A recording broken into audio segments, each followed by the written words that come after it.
오늘 토론회는 4월 10일 실시될 국회의원 선거를 앞두고 각 정당의 주요 정책을 알려드리기 위해 마련됐습니다.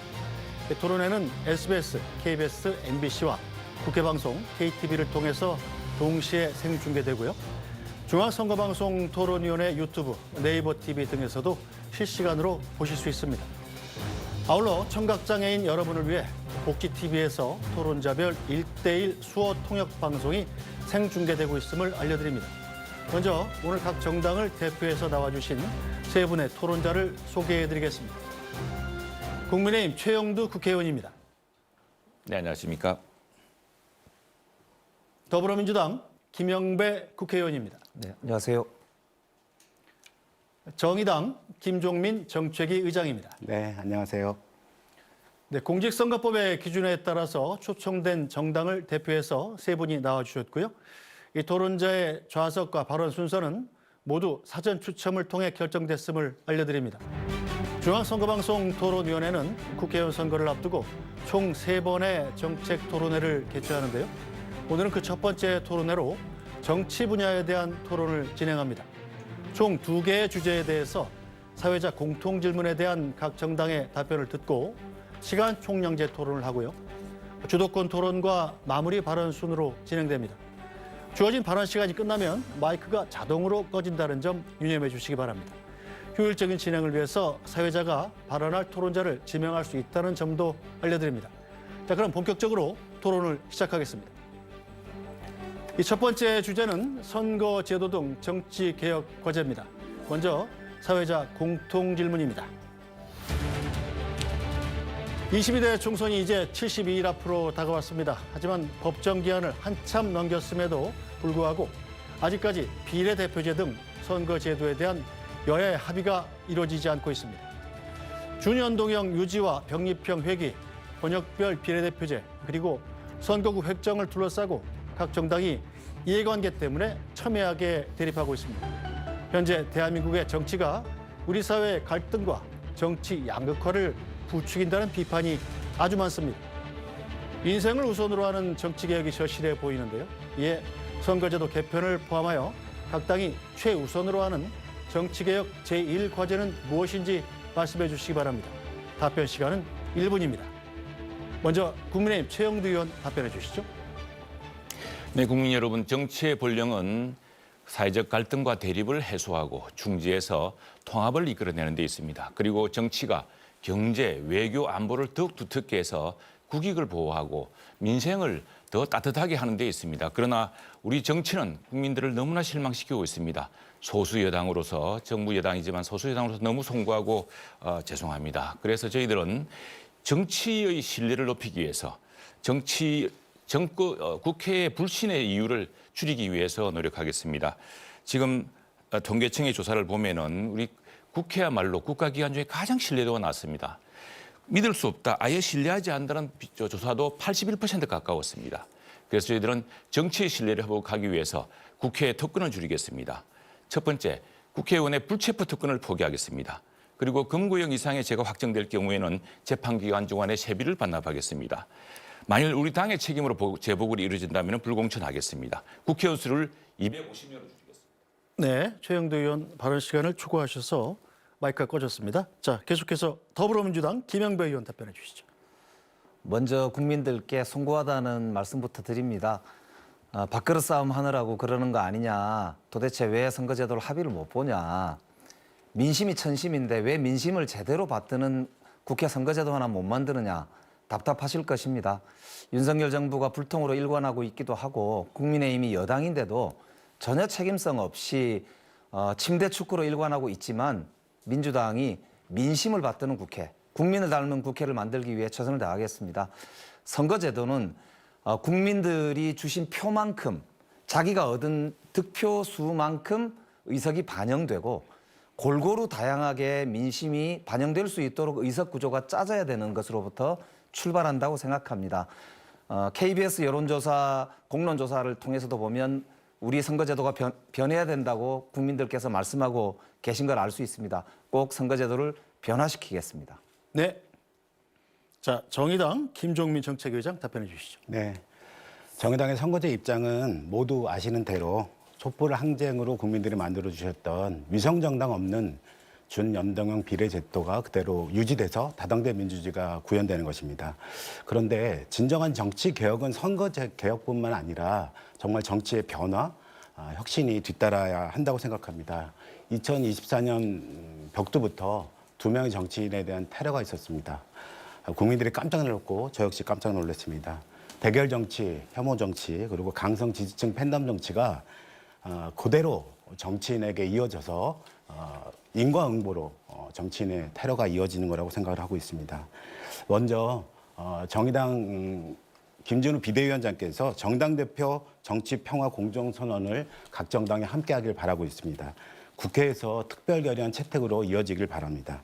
또한 이번 총선부터 혐오 발언, 갈라치기 등에 대한 자제 촉구 등을 공동 실천으로 이어지기를 바랍니다. 네, 김종민 정책위원장께서도 발언 마치셨습니다. 자, 각 당의 선거제도 등 정치개혁 과제에 대해서 들어봤는데요. 이제 시간 총량제 토론 이어가겠습니다. 각 토론자에게 총 12분의 총량 시간을 드립니다. 이 발언하실 분은 손을 드시면 발언권을 드리겠습니다. 2분 이상이 동시에 손을 든 경우엔 남은 시간 등을 고려해서 발언권을 드리도록 하겠습니다. 그럼 국민의힘 최영두 의원부터 발언 시작해 주시죠. 네. 우선에 저는 이 표를 가지고서 두 토론 대표에게 말씀드리고 싶습니다. 지난 총선에서 지금 우리 선거구 선거제도의 개혁의 핵심은 국민의 의사대로 정말 우리 김영기 의원 말씀하신 것처럼 정말 국민의 뜻을 닮은 국회를 만드는 데 있습니다. 그런데 과연 21대 국회가 국민의 뜻을 닮은 국회였느냐에 대해서 이 득표율과 정당 의석 배분의 심각한 격차가 국민의 뜻과 동떨어진 국회, 21대 국회의 실상을 보여주고 있습니다. 김영배 의원께 묻겠습니다.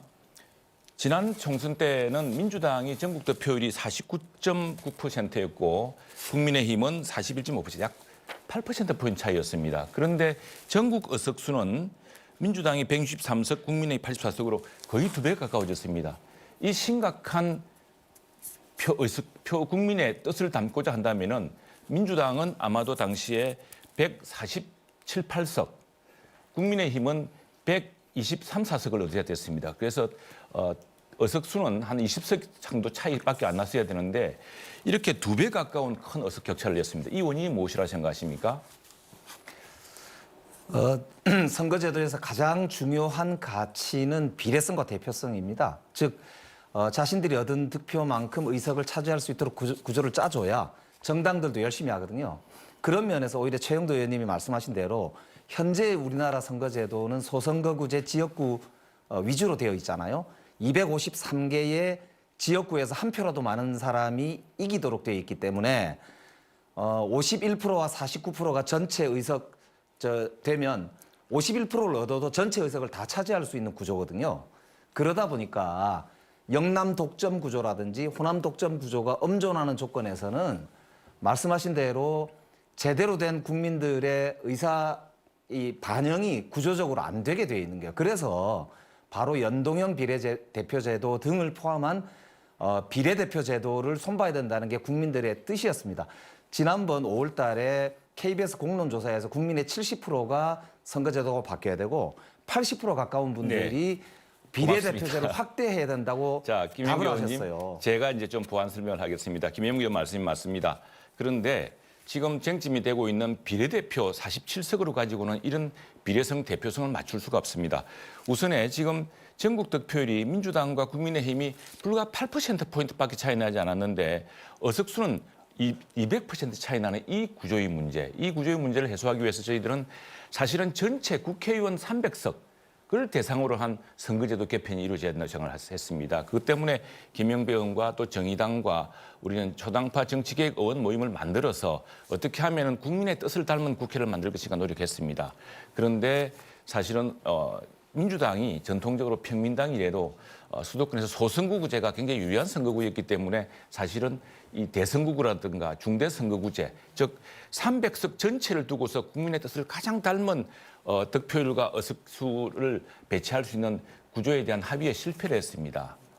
그리고 정의당은 지금 여기에 대해서 연동형 비례대표제로 이렇게 해보할 수 있다고 하지만은 그러나 지난 총선 당시에 사실은 민주당이 불과 8%포인트 차이로 다수당이 되었을 뿐인데 의석수가 163석, 여기다가 연동형 비례대표제를 통한 위성정당을 통해서 180석까지 확보하면서 거의 반지의 제왕에 나오는 절대 반지를 찬 것처럼 폭주를 일삼았습니다. 국회의 협치의 전통과 원칙을 다 무너뜨렸습니다. 그래서 정말 무법 국회가 되었습니다. 그 때문에 국회에 대한 신뢰도는 2021년에서 2022년 사이에 무려 10%포인트, 국회를 신뢰한다는 국민들이 20%밖에 안 됐는데 그게 10%포인트로 떨어지게 된 그런 걸 가져왔습니다. 그래서 제가 볼 때는 정의당이 연동형 비례대표를 주장하는 것도 일리가 있습니다만 이런 큰 틀에서 국민의 뜻을 닮은 이런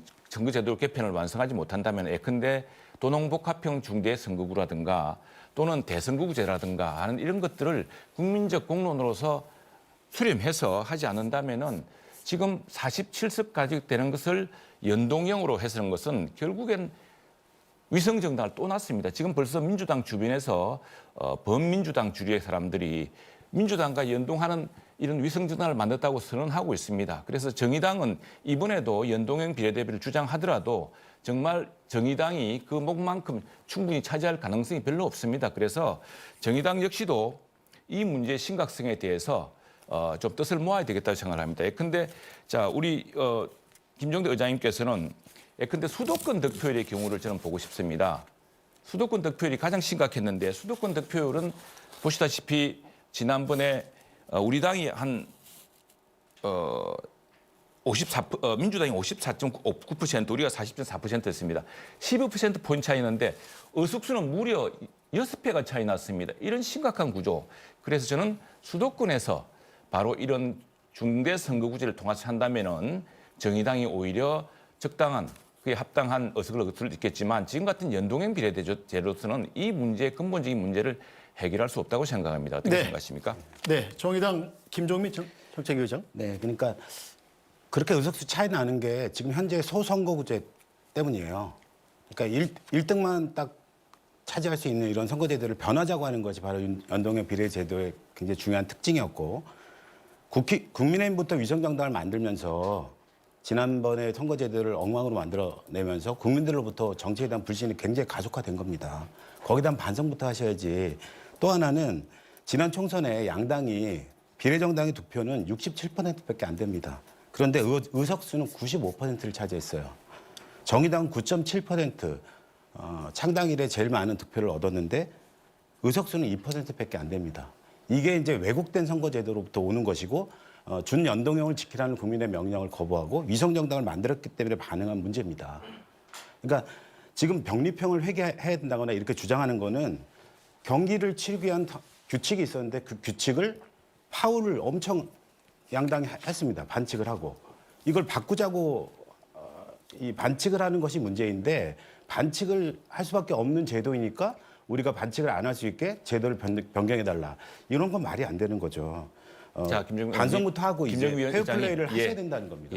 아니 발언을 많이 저 하셨기 일단 때문에. 정의당 네. 김종민 정책위 의장 발언 반성부터 하고 끝나고 먼저 섭취 안 페어플레이를 끝났습니까? 하자고 다짐해야 될 텐데 반칙할 거니까 경기 룰을 바꾸자고 이렇게 하는 것도 말이 안 되고 반칙을 한 두 정당끼리 병립형을 회개하겠다 이런 논의를 하는 것 자체가 매우 심각한 문제라고 생각합니다. 원래대로 규칙을 세우고 위성정당 같은 반칙하지 않고 공정하게 재밌게 경기를 치러보자 이렇게 하는 것이 옳다고 생각합니다. 네, 자 국민의힘 최영두 의원님. 자, 그에 대해서는 저는 정의당의 입장에 대해서도 부분적으로 동의하는 부분이 있습니다만 근본적인 문제, 결국 정의당도 과연 정의당이 이번에 연동형 비례대표를 통해서 실제로 자신들의 득표만큼 의석수를 확보할 수 있을까요? 수많은 이 연동형 비례대표제의 문제점은 무엇이냐 그러면요.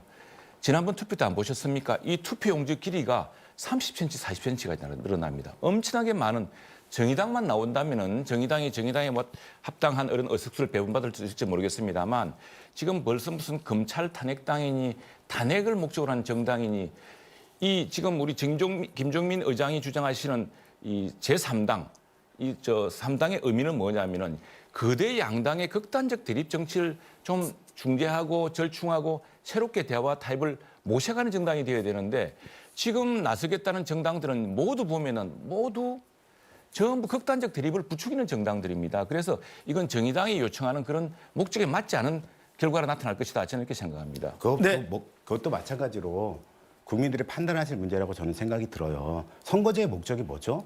민의를 반영하기 위한 방법으로서 가장 민의를 정확하게 반영하게 한 방법으로서 선거제 개혁을 하는 것이지 어떤 정당의 유불리 때문에 선거제 개혁을 하는 게 아닙니다.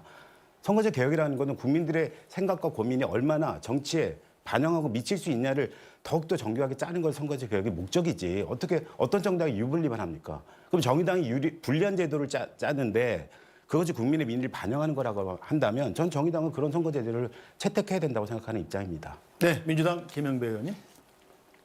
예, 문제 본질은 결국 민심대로 국회가 구성이 돼야 되는 거거든요. 연령도 그렇고요, 지역도 그렇고, 계층도 그렇고 이 다양한 국민의 목소리가 다양하게 어우러져서 민심이 정말로 제대로 반영되는 구조를 짜줘야 되잖아요. 특정 연령대, 특정 지역, 특정 계층만 이기게 되는 선거 제도라는 게 예를 들면 축구를 하는데 특정 나라에게만 유리하거나 특정 스포츠 종목만 집중적으로 금메달이 많은 제도를 만약에 짜서 올림픽을 한다 그러면 그게 제대로 된 올림픽이겠습니까? 그러니까 지금 우리 선거제도가 그렇거든요. 영남 지역에서는 민주당을 찍는 많은 사표들이 있습니다. 대구 경북 같은 경우에도 한 석을 얻기가 어렵습니다. 민주당이 40% 가까이 투표를 하는데도 득표를 하는데도 표가 없거든요. 의석이 없거든요. 그러니까 이런 문제를 극복하려고 비례대표를 증원하자라고 하는 게 국민들의 목소리고 그런데도 국민의힘에서는 일관되게 지금 비례대표 증원하고 지역구를 줄이자고 하는 민주당의 주장에 대해서 계속 외면해 왔습니다.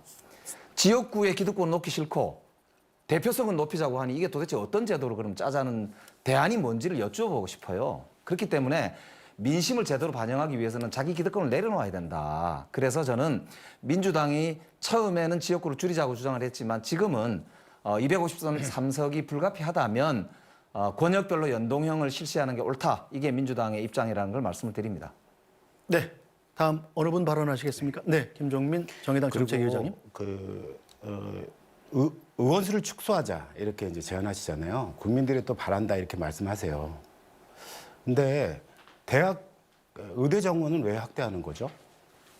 의대 정원 수를 확대하는 이유가 뭘까요? 왜 국민들은 판사 수를 많이 확대해달라고 하는 요구를 하실까요? 국민들에게 더욱더 보편적으로 의료 혜택이 돌아가고 판사들이 많음으로써 계속 재판이 지연되는 것을 그것을 방지하기 위해서 하는 제도잖아요. 그러니까 국민들에게 유리하고 좋은 방향으로 가는 것입니다. 국회의원의 의석수를 축소하게 되면은 그만큼 국회의원의 의석수 축소하는 만큼 국회의원의 특권과 권력은 강화됩니다. 그러면 훨씬 더 부자, 기득권, 재벌 이런 데가 훨씬 더 로비하는 것이 쉬워지고 국민들은 훨씬 더 국회의 문턱을 넘기가 어려워질 것입니다. 국회의원 수의 확대와 관련돼서 정의당이 적극적으로 주장하지만 혹이 안 된다면 현재의 정수라도 유지할 수 있는 제도를 만들자는 것이 정의당의 주장이에요. 의석수를 국회의원 수를 줄여내는 것이 왜 정치개혁과 이어지는 것인지 그거에 대해서 얘기를 적극적으로 주셨으면 좋겠습니다. 네, 김영배 민주당 의원님. 제가 최영두 의원님과 국민의힘에 하나 여쭤보고 싶은 게 있는데요. 아까 중대선거구제를 언급하셨는데 국민의힘은 지금 소선거구제를 주장하고 계시거든요. 그리고 윤석열 대통령께서도 중대선거구제를 한번 언급하셨지만 실제로는 중대선거구제가 국민의힘의 입장이 아니고 당론이 아닌 걸로 알고 있습니다. 여기에 대해서 명확하게 입장을 좀 밝혀주시기 바라고요. 두 번째는 지금 한동훈 비대위원장이 오시고 나서 기존 여의도 정치권에 대한 비난을 엄청나게 하셨어요. 그리고 본인은 굉장히 깨끗한 정치 그리고 새로운 정치를 하겠다고 거듭 약속을 하셨는데 놀랍게도 그저께부터인가요? 국민의힘에서 지금 위성정당 창당 준비를 한다고 합니다. 이거는 현재 있는 선거법에 대한 탈법이거든요. 지금 선거법에는 위성정당을 만들 수 있는 조항이 어디에도 없습니다. 또 탈법적인, 위법적인. 그래서 저는 한동훈 비대위원장이야말로 놀랍게도 여의도 문법을 금방 배우신 분이다. 이런 생각이 들거든요. 그래서 지금 위성정당 준비에 실제로 실무적으로 국민의힘이 착수한 게 맞으신지 여기에 대해서 명확하게 입장을 좀 밝혀주셨으면 좋겠습니다. 네, 최영도 국민의힘 의원님 답변하시겠습니까? 네, 우리는 지금 이 위성정당이라는 것이 바로 준연동형이라는 세계적으로 유례가 별로 없는 이런 제도 때문에 생긴 이 문제점이라는 것을 누누이 이야기해 왔습니다. 그래서 벌써 정의당 주변 또 민주당 주변 또 무슨 기본소득당 주변 이런 여러 정당에서 심지어 옥중에 있는 분까지 무슨 정당을 창당하겠다 이것을 가지고서 민주당과 연대하겠다. 위성 정당을 다 만들고 있습니다. 그런 마당에 국민의힘만 속수무책으로 있을 수 없다는 것이고요. 저희들은 묻고 싶습니다. 지금 큰 선거구제를 만드는 것이 우선에 300명 전체를 어떻게 배분하신 걸 큰 틀을 논의하는 과정에서 이것이 우리 대통령께서도 작년에 신년 기자회견에서 도농복합형 중대선거구라는 게 있습니다. 아까 말씀드렸다시피 여기의 경우는 전국의 경우는 2배 차이였지만 수도권의 경우는 이게 12%포인트가 6배 차이로 늘어나는 이런 문제가 있습니다. 그래서 대도시와 지방과의 이런 선거제도 대표를 뽑는 방식을 바꾸면은 정말 정의당도 의석을 확보할 수 있는 방식을 가질 수가 있다는 것이 저희 생각이었고 또 하나 문제는 국회의원 의석수를 늘린다고 해서 이것이 배분되는 것이 아닙니다. 예컨대 지금 경기도라든가 서울 같은 경우 보면은 이 광역의원도 소선거구제입니다.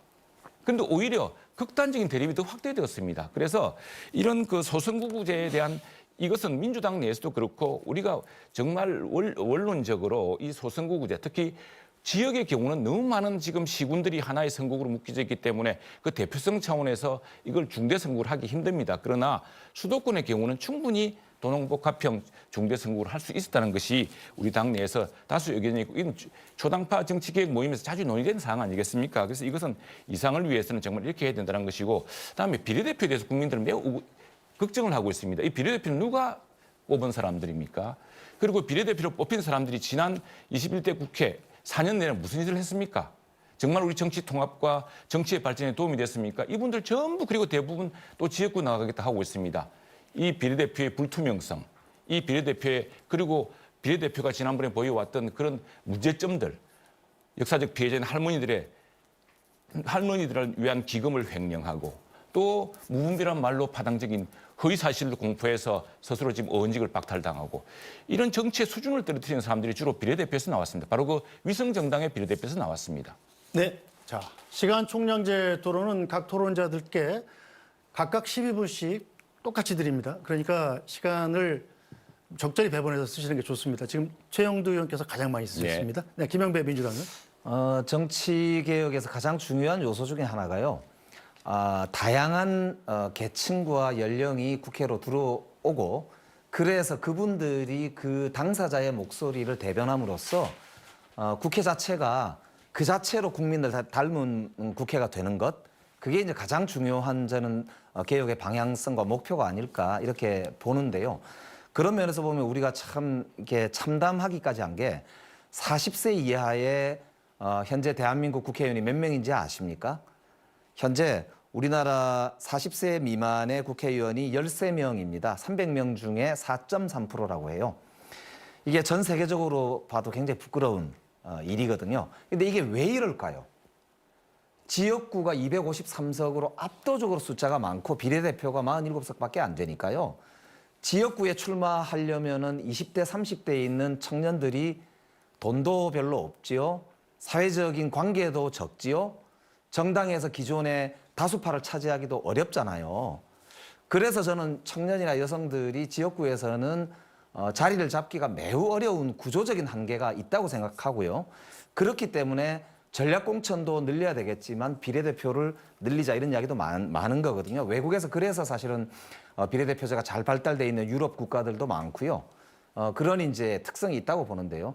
저는 정의당 우리 김종민 정책위원장께 한번 여쭤보고 싶습니다. 그래서 청년과 여성 이런 다양한 목소리를 대표할 수 있는 그런 선거제도, 정치제도 이런 거에 대해서 정의당이 가지고 있는 대안이 어떤 건지 한번 듣고 싶습니다. 네, 김종민 정의당 정책위원장님. 네, 당연히 이제 준연동형을 일단 지켜나가고 그런 과정에서 다양한 이제 국민 닮은 국회라고 하는 입장. 그러니까 아까 말씀하신 김영배 의원께서 말씀하신 것처럼 국민 닮은 국회를 만들기 위해서는 다양한 세력들이 들어와야 되는데 현재 소선거구제 하에서는 1당, 2당이 계속 경쟁하는 구도거든요. 그러니까 어떨 때 보면 나는 2당해도 된다. 대략 100석은 나오니까 이렇게 생각하는 어떤 그래 정당 공천을 받으면 된다라고 생각하는 것이 많은데 비례대표제의 확대는 어느 정도의 과정을 거쳐가면서 점점 다양한 정책이 등장할 수 있도록 하는 좋은 제도라고 생각이 들고요. 국민의힘이 먼저 지난 총선 때 위성정당을 만들면서 민주당도 덩달아 위성정당을 만들었고 결론적으로 올해 그러니까 위성정당 다 만들어도 되는구나. 반칙을 해도 되는구나. 라고 생각하다 보니까 사람들이 우후죽순 이상한 위성정당들이 등장하는 것입니다. 올해 단호하게 끊고 지금 추진하고 있는 국민의힘의 위성정당 바로 끊어주셨으면 좋겠습니다. 당명을 뭐 어떻게 할 건지 공모 절차에 들어갔다 이런 얘기까지 나오는데 뭐 당명을 지을 필요가 뭐가 있죠? 국민의힘 위성정당 그렇게 이름 붙이면 되는 거지. 그럴 정도로 너무 심각한 그 정치가 너무 희화화되고 국민들이 반칙을 해도 되는 그런 세상에 살 수가 있는 거구나라는 생각들을 정치권이 부여하는 거라고 생각합니다. 비례대표의 경우도 민주적인 절차가 분명하게 도입될 수 있다면 좋은 비례대표들을 공천하고 만들어낼 수 있다고 생각합니다. 당대표들이 사천하고 이런 걸로 이용해 먹으니까 이게 문제가 되는 것이 아닌가 생각이 들고 비례대표 의원들만 문제라고 생각하는 것은 완전히 일반화에 오르시죠. 지역 의원들은 더 문제죠. 부패와 여러 가지 이권 카르텔을 얽히신 그런 모습들이 얼마나 많습니까? 그런 것들에 대해서 같이 얘기해야 된다고 생각합니다. 저는 민주당에게 좀 질문을 드리고 싶은 게 있습니다. 첫 번째는 언제 도대체 선거제 개혁에 대한 민주당 입장을 정하실 건지. 지금 2개월도 채 안 남은 선거입니다. 국민들에게 일정한 어떤 참정권이 왜곡되고 있다고 저는 생각이 들거든요. 선거제 개혁을 빨리 해야 되는데 민주당 입장이 무엇인지 언제 결정할 것인지 얘기해 주셨으면 좋겠고 두 번째는 권역별 병립형으로 돌아간다 이렇게 얘기가 나옵니다. 주요 지도부들은 그런 고민을 하고 계신 것 같은데요. 이 문제에 대해서 명확히 해주셨으면 좋겠습니다. 권역별 병립형으로 돌아가게 될 경우는 소수정당이 진입할 수 있는 장벽 자체가 7% 이상을 득표해야 합니다. 사실상의 소수정당을 완전히 차단하는 그런 선거 제도라고 생각하는데 이건 완전한 퇴행이거든요. 이런 거에 대한 입장을 명확히 주셨으면 좋겠습니다. 네, 예, 두 분께 김영배 네, 민주당 의원님. 우선 국회 정개특위의 민주당 간사로서 국민들께 이렇게 늦게까지 선거제도를 질질 끌고 합의 못하고 있는 것에서 너무 송구하다는 말씀을 거듭 드립니다. 그런데 이제 아까도 말씀드렸던 대로 국민의힘이 여당임에도 불구하고 이 게임의 룰을 정하는 데 있어서 계속 침대 축구로 일관하고 있습니다. 도대체 아무런 이제 추가적인 협상 없이 그냥 병립형으로 돌아가지 않으면 아무것도 안 하겠다고 지금 계속 침대 축구를 하고 있기 때문에 민주당 입장에서는 병립형으로 돌아가는 거는 역사적 획기라는 걸 분명히 잘 알고 있기 때문에 그렇게 할 수는 없고 그렇다고 해서 지금 이대로 아무런 협상이 안 되면 어차피 새로운 법을 통과시키지는 못하기 때문에 현재 있는 법대로 선거를 치르자니 위성정당 논란이 뻔하게 보인단 말입니다. 민주당은 위성정당을 지난번에 국민의힘 따라서 만들었던 것에 대해서 3번이나 넘게 사과를 드렸습니다. 이번에도 또 그런 일이 발생하지 않도록 하기 위해서 저희들 고심하고 있는 거거든요. 그러다 보니까 민주당이 결정을 못해서 뭐가 안 되는 것처럼 지금 그렇게 말씀하시는데 그게 아니고요. 국민의힘이 꿈쩍도 안 하고 기득권을 고수하고 있기 때문에 지금 한 발도 못 나가고 있다. 이런 말씀을 드리면서 다만 민주당이 다수당이기 때문에 그리고 개혁을 원하는 정당이기 때문에 최대한 협상 가능한 안을 고민하고 있다. 이 말씀을 드리고 싶고요. 그 고민이 지금 당내에서 치열한 논쟁이 진행되고 있는 것이 사실입니다. 물론 승리를 원하기 때문에 한 표라도 더, 한 석이라도 더 얻는 제도로 채택을 해야 된다는 당내 주장이 있는 게 사실이고요. 그럼에도 불구하고 국민과의 약속, 민주적 가치를 지켜야 된다라고 하는 주장도 있는 것이 사실입니다. 이 두 개가 어느 것도 하나 놓칠 수 없는 두 마리의 토끼라는 점에서 저희들 입장에서는 가치와 현실을 놓고 굉장히 고민에 빠져 있는데요. 국민들께서도 많이 응원해 주시고 저희들이 슬기로운 선택을 할 수 있도록 도와주시면 좋겠습니다. 다만 소수당의 그런 진출과 국민의 다양성이 보장될 수 있도록 끝까지 최선을 다하겠다는 저희들의 노력은 분명하게 말씀을 드리고 그 입장에 있다는 점을 거듭 설명을 드리겠습니다. 마지막으로 저는 이번에도 민주당은 위성정당을 만들면 안 된다고 생각합니다. 그렇기 때문에 제도를 고칠 수 있도록 최대한 끝까지 노력하고 가치를 지키기 위해 싸우겠다. 그 말씀 드립니다. 네, 자 김종민 정의당 정책위원장님. 네. 김영배 의원 말씀처럼 단호하고 분명하게 준연동형 비례대를 지키겠다 이런 결론이 민주당이 꼭 내려졌으면 좋겠고요. 민주당은 민주적이고 개혁적인 것을 표방하는 정당입니다. 그러면 개혁을 하려면 무언가를 내려놔야 본인들부터 뭔가를 내려놔야 기득권을 타파하는 그런 과정에서 자기 스스로의 기득권을 먼저 내려놔야 개혁이 된다는 것을 꼭 명심해 주셨으면 좋겠고요. 이재명 대표가 이제 이기는 선거를 위해서 선거 제도를 바꿀 수밖에 없다는 얘기를 해왔습니다. 저는 이재명 대표가 원래 약속한 것은 대선 때 굉장히 귀한 시간 쪼개서 대선 과정에서 약속을 하고 또 의총도 열어서 여러 번 결의도 했습니다. 준연동형도 지키고 위성정당 만들지 않겠다 이렇게 말씀하셨거든요. 이거는 두 개가 같이 있을 때 이 제도의 의미가 있는 것입니다. 근데 지금의 민주당은 이 둘 중에 하나는 포기된다고 말하는 것이거든요. 준연동을 지키려면 민주당이 포함하는 비례위성정당을 만들어야 된다. 이런 얘기까지 지금 나오고 있습니다. 위성정당 안 만들려면 병립형으로 돌아가야 된다. 이렇게 말하고 있어요. 이 둘 중에 하나의 얘기는 명분도 지키지 못하고 실리도 지키지 못하는 것뿐만 아니라 명분론이냐 실리론이냐 이런 논의가 아니에요. 민주당 입장에서는 무조건 이기는 제도를 어떻게 만들 것이냐 여기에만 골몰하고 있는 모습이라고 생각이 들어요.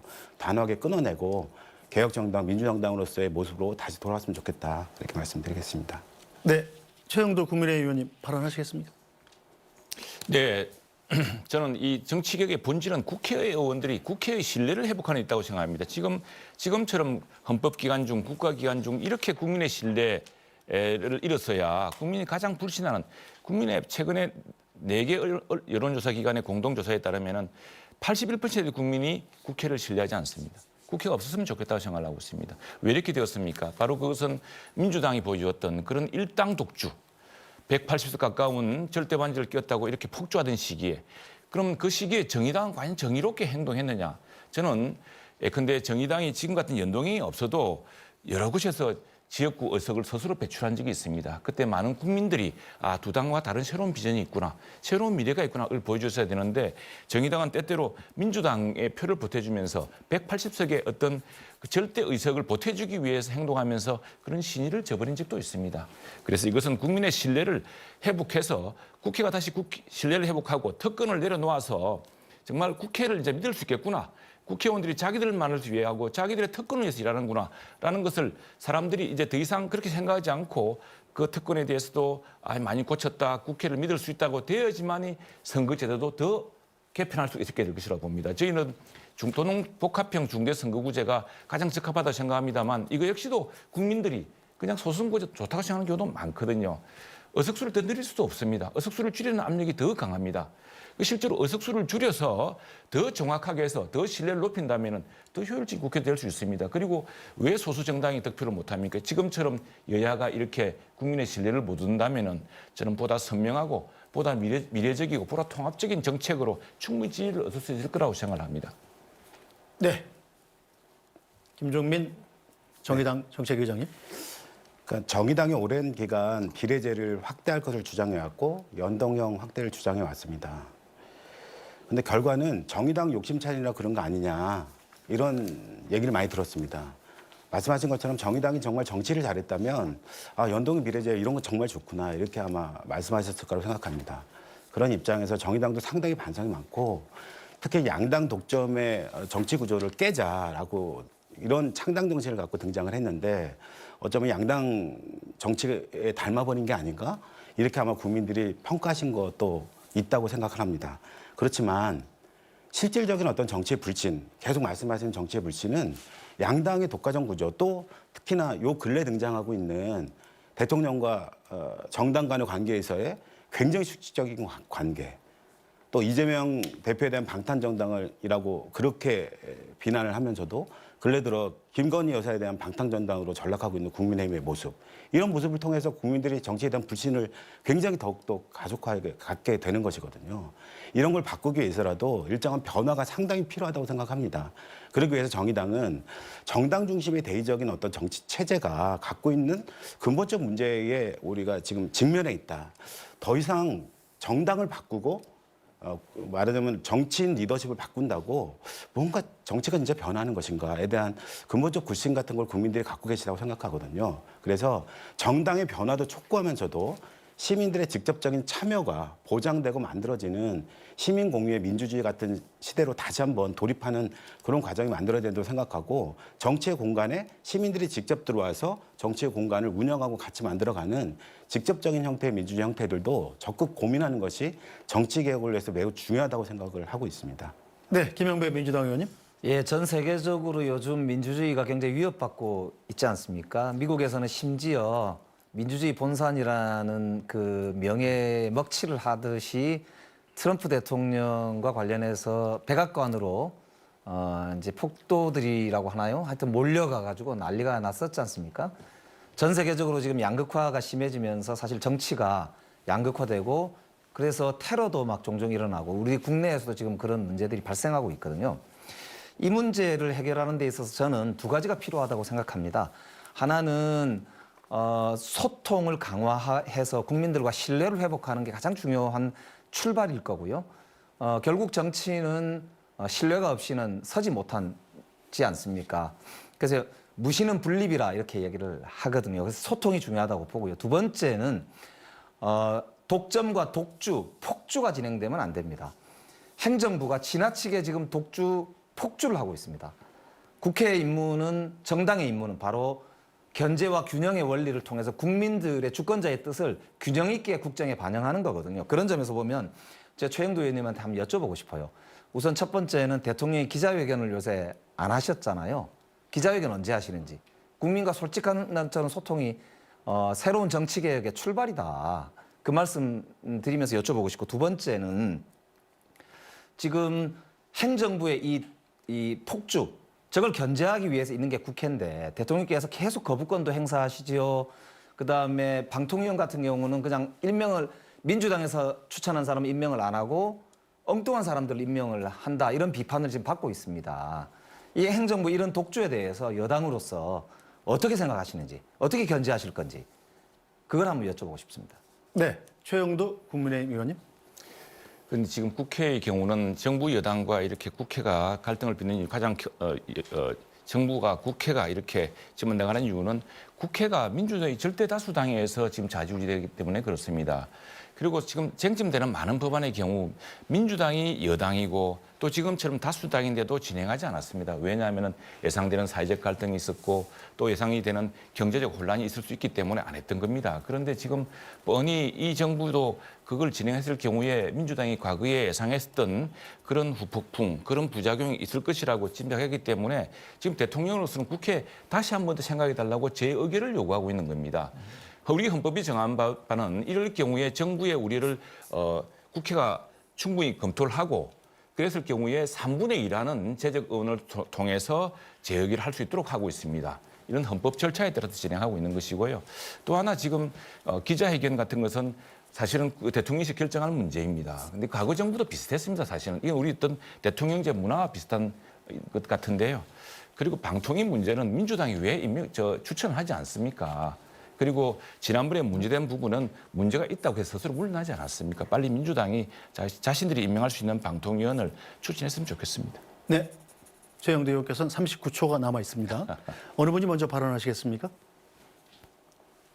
네, 김영배 민주당 의원님. 예, 사실 선진 민주주의 국가는 국민의 뜻이라고 하는 게 대통령을 통해서도 선출이 되니까 반영이 되고 국회를 통해서도 반영이 되지 않습니까?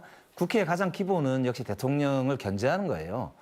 미국을 보시면 4년 중임제잖아요. 근데 4년 중에 이제 미국 국회의원 하원 같은 경우는 2년에 한 번씩 선거를 하기 때문에 대통령이 당선되고 민주당이 예를 들어서 대통령이 됐다 그러면 중간에 치러지는 2년 만에 치러지는 중간 국회의원 선거에서는 대부분 야당이 이기거나 상당히 선전을 해서 국민들의 뜻이 여당한테만 있는 게 아니고 야당한테도 중요한 이제 무게가 실린다. 이렇게 해서 견제와 균형의 원리를 통해서 민주주의가 균형을 잡아나가는 것인데요. 윤석열 정부 들어서서 국민 여러분 어떻게 생각하십니까? 이대로 계속 우리 민주주의가 건강하게 유지가 될 것 같으세요? 아니면 정말 걱정되십니까?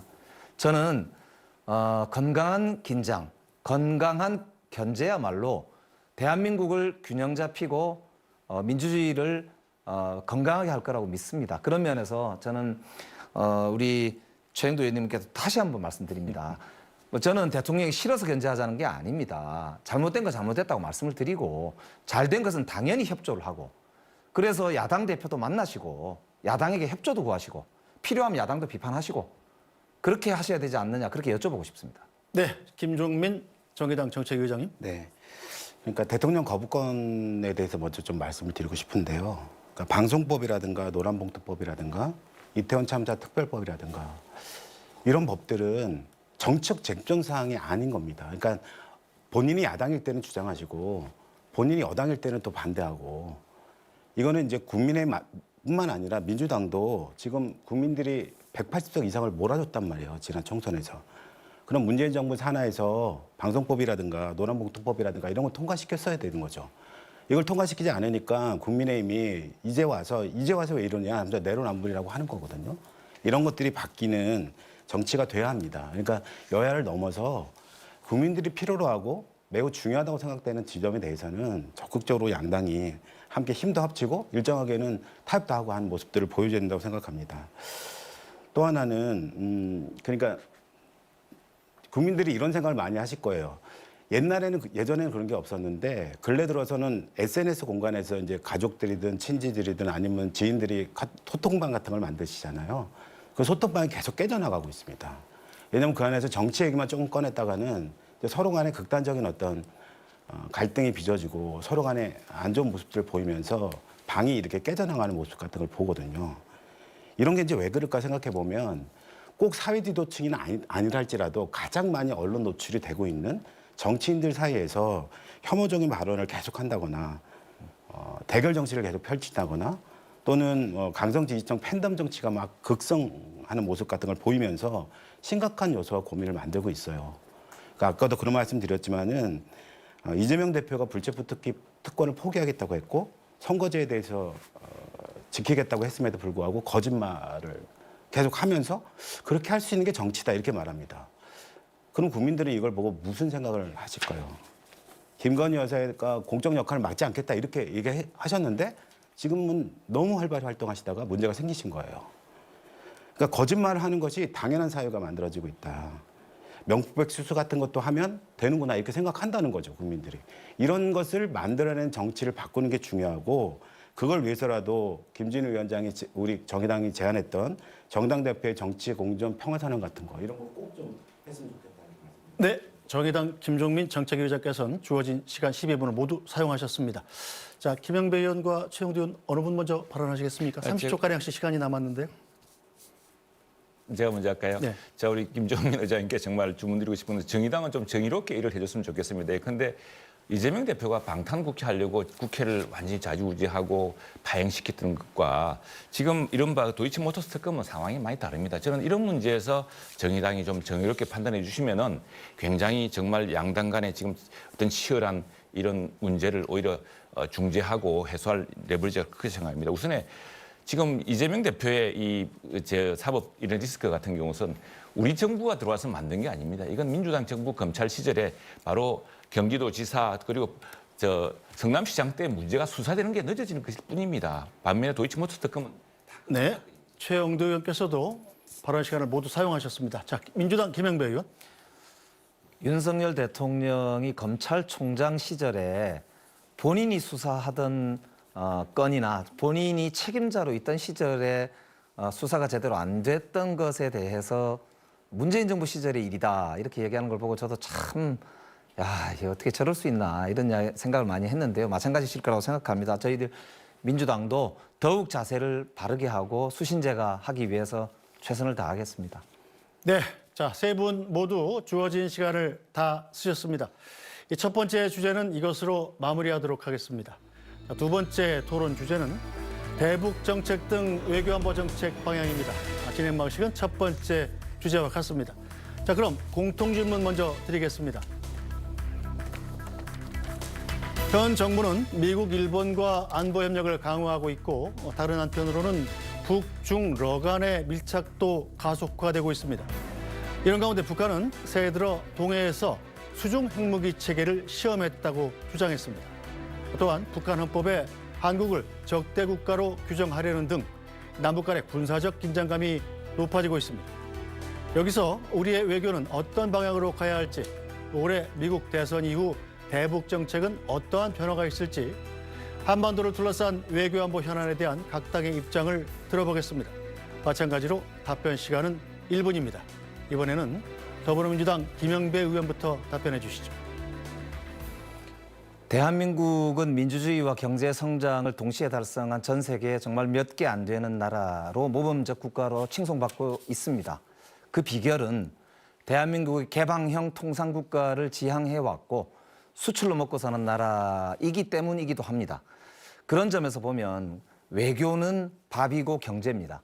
평화가 그 자체로 민생이고 돈인 것입니다. 외국인 투자 없이, 외국과의 협력 없이 대한민국 경제는 돌아가지 않습니다. 그런 면에서 이 민주정부들은 평화번영 정책을 써왔고 햇볕 정책을 써왔습니다. 그것이 지난 40여 년간 대한민국이 발전해온 원동력이었습니다. 그런데 지금 윤석열 정부 들어서서 외교는 무능하고 이 외교 참사가 이어지고 있으면서 동시에 국익도 오히려 지키지 못하고 있는 그런 상황입니다. 이제 이런 무능 외교, 이 참사 외교 바로잡아야 할 때가 되었습니다. 네, 계속해서 정의당 김종민 정책위의장 답변해 주시죠. 네, 윤석열 정부 들어서 외교 안보의 퇴행은 매우 심각하죠. 그러니까 외교는 상당히 고립돼 있고요. 한반도는 전쟁 긴장이 상당히 강해지고 높아지고 있습니다. 윤석열의 퇴행적인 안보 외교 또 한반도 정책을 통해서 한국이 나아진 게 뭔지 진짜 한번 돌아보시길 바랍니다. 국민의힘은 한미일 군사동맹을 통해 가지고 힘으로 압박해서 흡수 통일하자는 정책을 쓰고 계신 것 같고, 민주당은 경제 지원 등을 통해서 평화를 좀 이렇게 회복하고 또 그 평화를 사자고 하는 걸 갖고 있는 것 같습니다. 그런데 둘 다 보면 현재 북한 모습을 보면 그런 두 가지 정도가 다 먹히지 않고 있고 긴장은 가속화된다고 생각을 하고 있습니다. 그래서 정의당은 이런 적대적인 어떤 남북 간의 관계가 아니라 평화와 공존이 일정하게 제도화되고 항구적으로 변화되는, 그러니까 제도적으로 보장되는 조건에서 남북 기본 협정 같은 방식을 통해 가지고 그것을 만들고 이후에 네, 정의당 김종민 정책위원장께서는 시간을 다 사용하셨습니다. 자, 국민의힘 최영도 의원 답변해 주시죠. 네, 진실의 순간, 각성의 순간이 바로 다가왔습니다. 이 외교 안보 정책에서는 여야가 있을 수 없습니다. 진보 보수가 있을 수 없습니다. 미국의 존 F 케네디 대통령이 이렇게 이야기한 적이 있습니다. 국내 정치가 실패하면, 국내 정책이 실패하면 정당 교체로 끝납니다. 그러나 외교 안보 정책이 실패하면 나라가 망합니다. 김대중 대통령도 고 김대중 그런 말씀을 하신 적이 있습니다. 지금 북한과 중국과 러시아, 이 삼각 체제가 지난 70년 전에 우리나라에서 전쟁을 일으켜서 우리 대한민국을 거의 절멸시켰던 그런 위기를 만들었던 그 작입니다. 지금 다시 그것이 북중러가 또 합쳐지고 있습니다.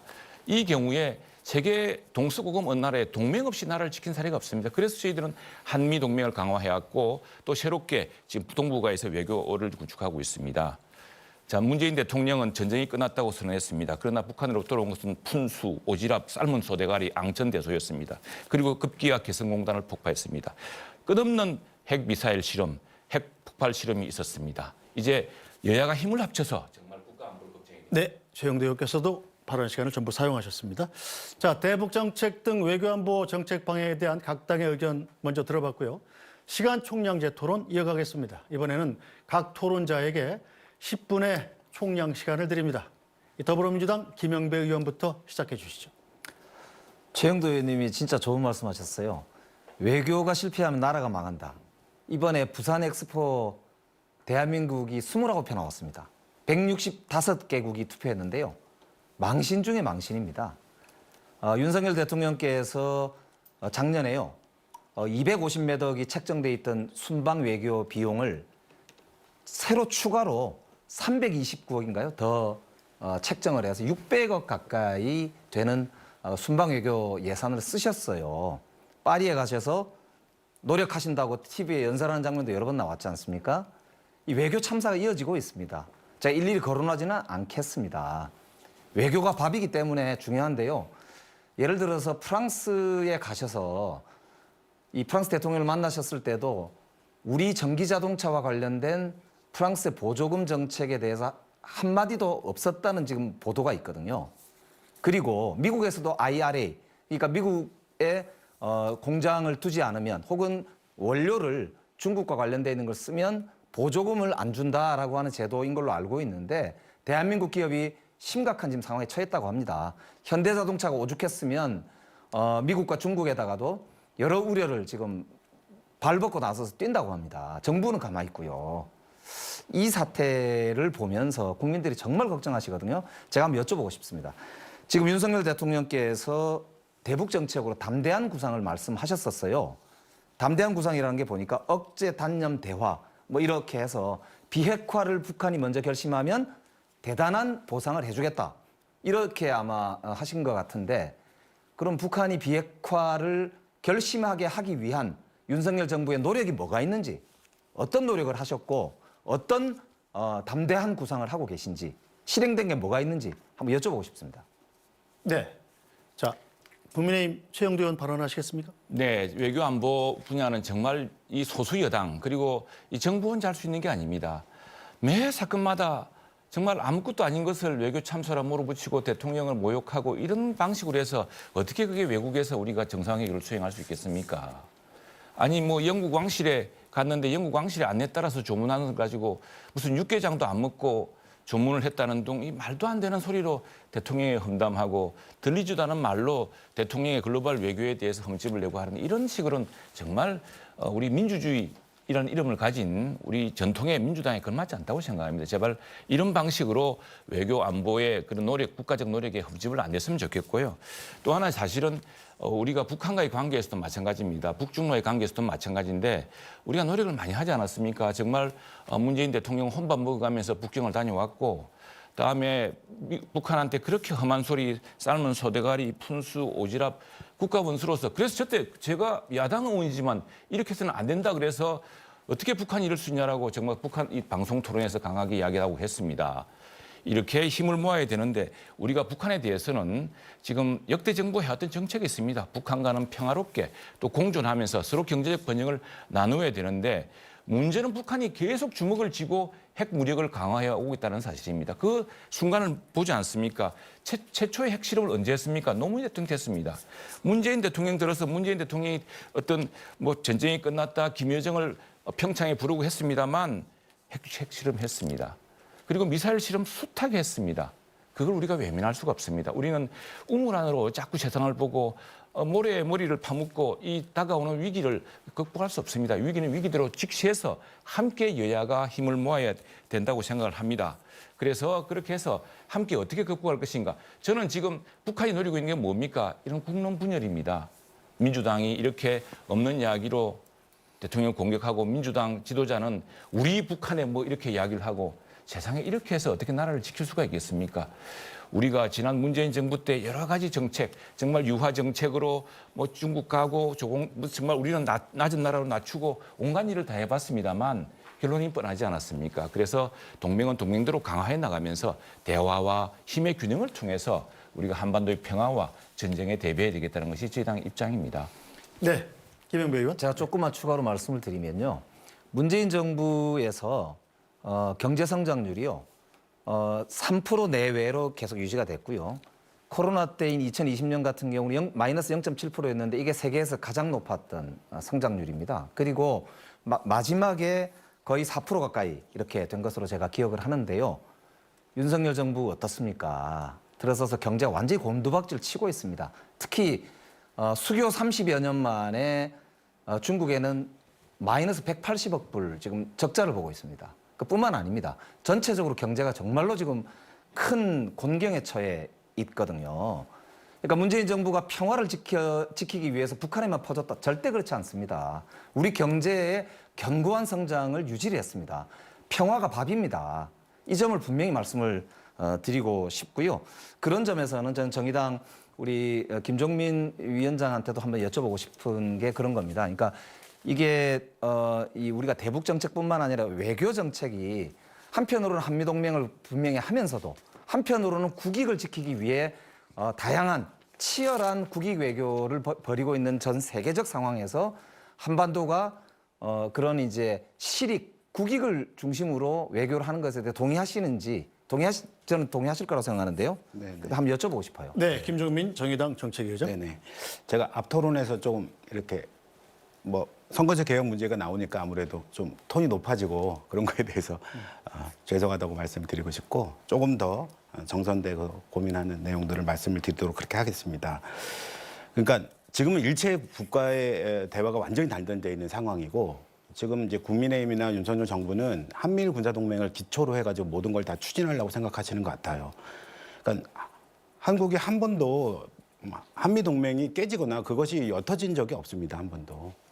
그것을 강화해 나가고 만들어 나간다고 하는 것을 뭐 양당은 다 그렇게 생각하고 계시기 때문에 그걸 만들어 나가는 것이 한 번도 지체된 적이 없는데 여기서 그걸 더 강화해서 말하자면 북의 어떤 핵무장이라든가 일정한 어떤 호전적 조치라든가 이런 것들을 막아낼 수 있다고 진짜 생각하는 건지 이런 게 저는 속으로는 굉장히 궁금합니다. 또 하나는 말씀해 주셔서 그런데 지금 전 세계 질서가 상당히 많이 개편되고 있고 양극단을 치닫는 그런 과정, 그다음 특히나 국가 이기주의 같은 게 굉장히 많이 자국 우선주의가 상당히 많이 대두되고 있는 상황이거든요. 이 과정에 우리는 왜 미국과 일본을 기축으로 하는 그런 동맹 구조만을 짜는가? 왜 미국 편에 꼭 서서 일본 편에 서서만 외교의 실익을 얻을 수 있다고 생각하는지가 이해가 안 됩니다. 사실 이런 모습은 2차 세계대전 때나 냉전 시대에도 상당히 많은 국가들이 다양한 다채널의 외교를 통해서 자신의 이익을 관철시켜고 만들어놓은 과정이었어요. 그런데 우리만 지금 현재 유독 지역 동맹으로 표현되는 한미일 지역 동맹을 중심으로 한다는 거죠. 제가 이런 말씀을 꼭 드려보고 싶었는데요. 그러니까 예전에 굉장히 어렵고 힘들었던 시절에도 그 헬싱키 프로세스 같은 걸 했단 말이에요.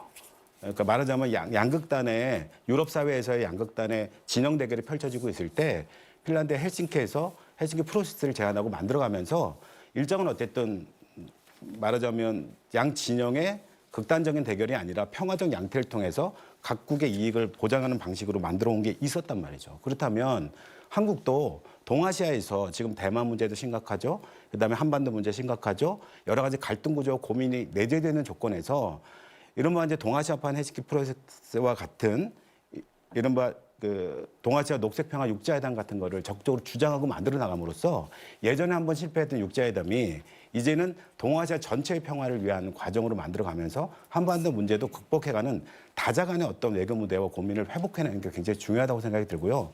특히나 전쟁 훈련들이나 이런 걸 통해서 탄소가 굉장히 많이 배출되고 심각합니다. 그리고 동아시아 내에서의 미세먼지를 포함한 다양한 기후와 관련된 심각한 문제들이 많이 제기되고 있는데 기후협력도 같이 하는 녹색평화 육자회담 같은 거를 적극적으로 추진해 나가는 방식을 통해서 아주 극단적이고 굉장히 왜소하고 하나의 양상만을 갖고 있는 외교 정책이 아니라 다재화된 외교 무대로 빨리 한국 정부가 돌아와야 된다고 생각합니다.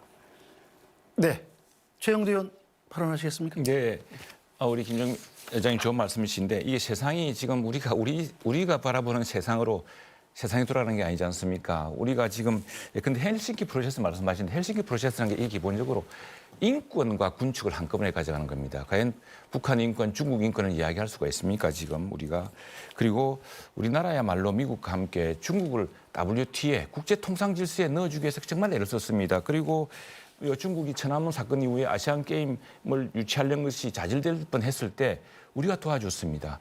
우리가 국제사회를 설득했습니다. 당시에 노태우 대통령이. 그리고 중국이 대회를 치를 수 있도록 신용카드 같은 시스템이라든가 운영 시스템을 제공한 적이 있습니다. 그런데 그때는 중국과 우리 사이가 좋았죠.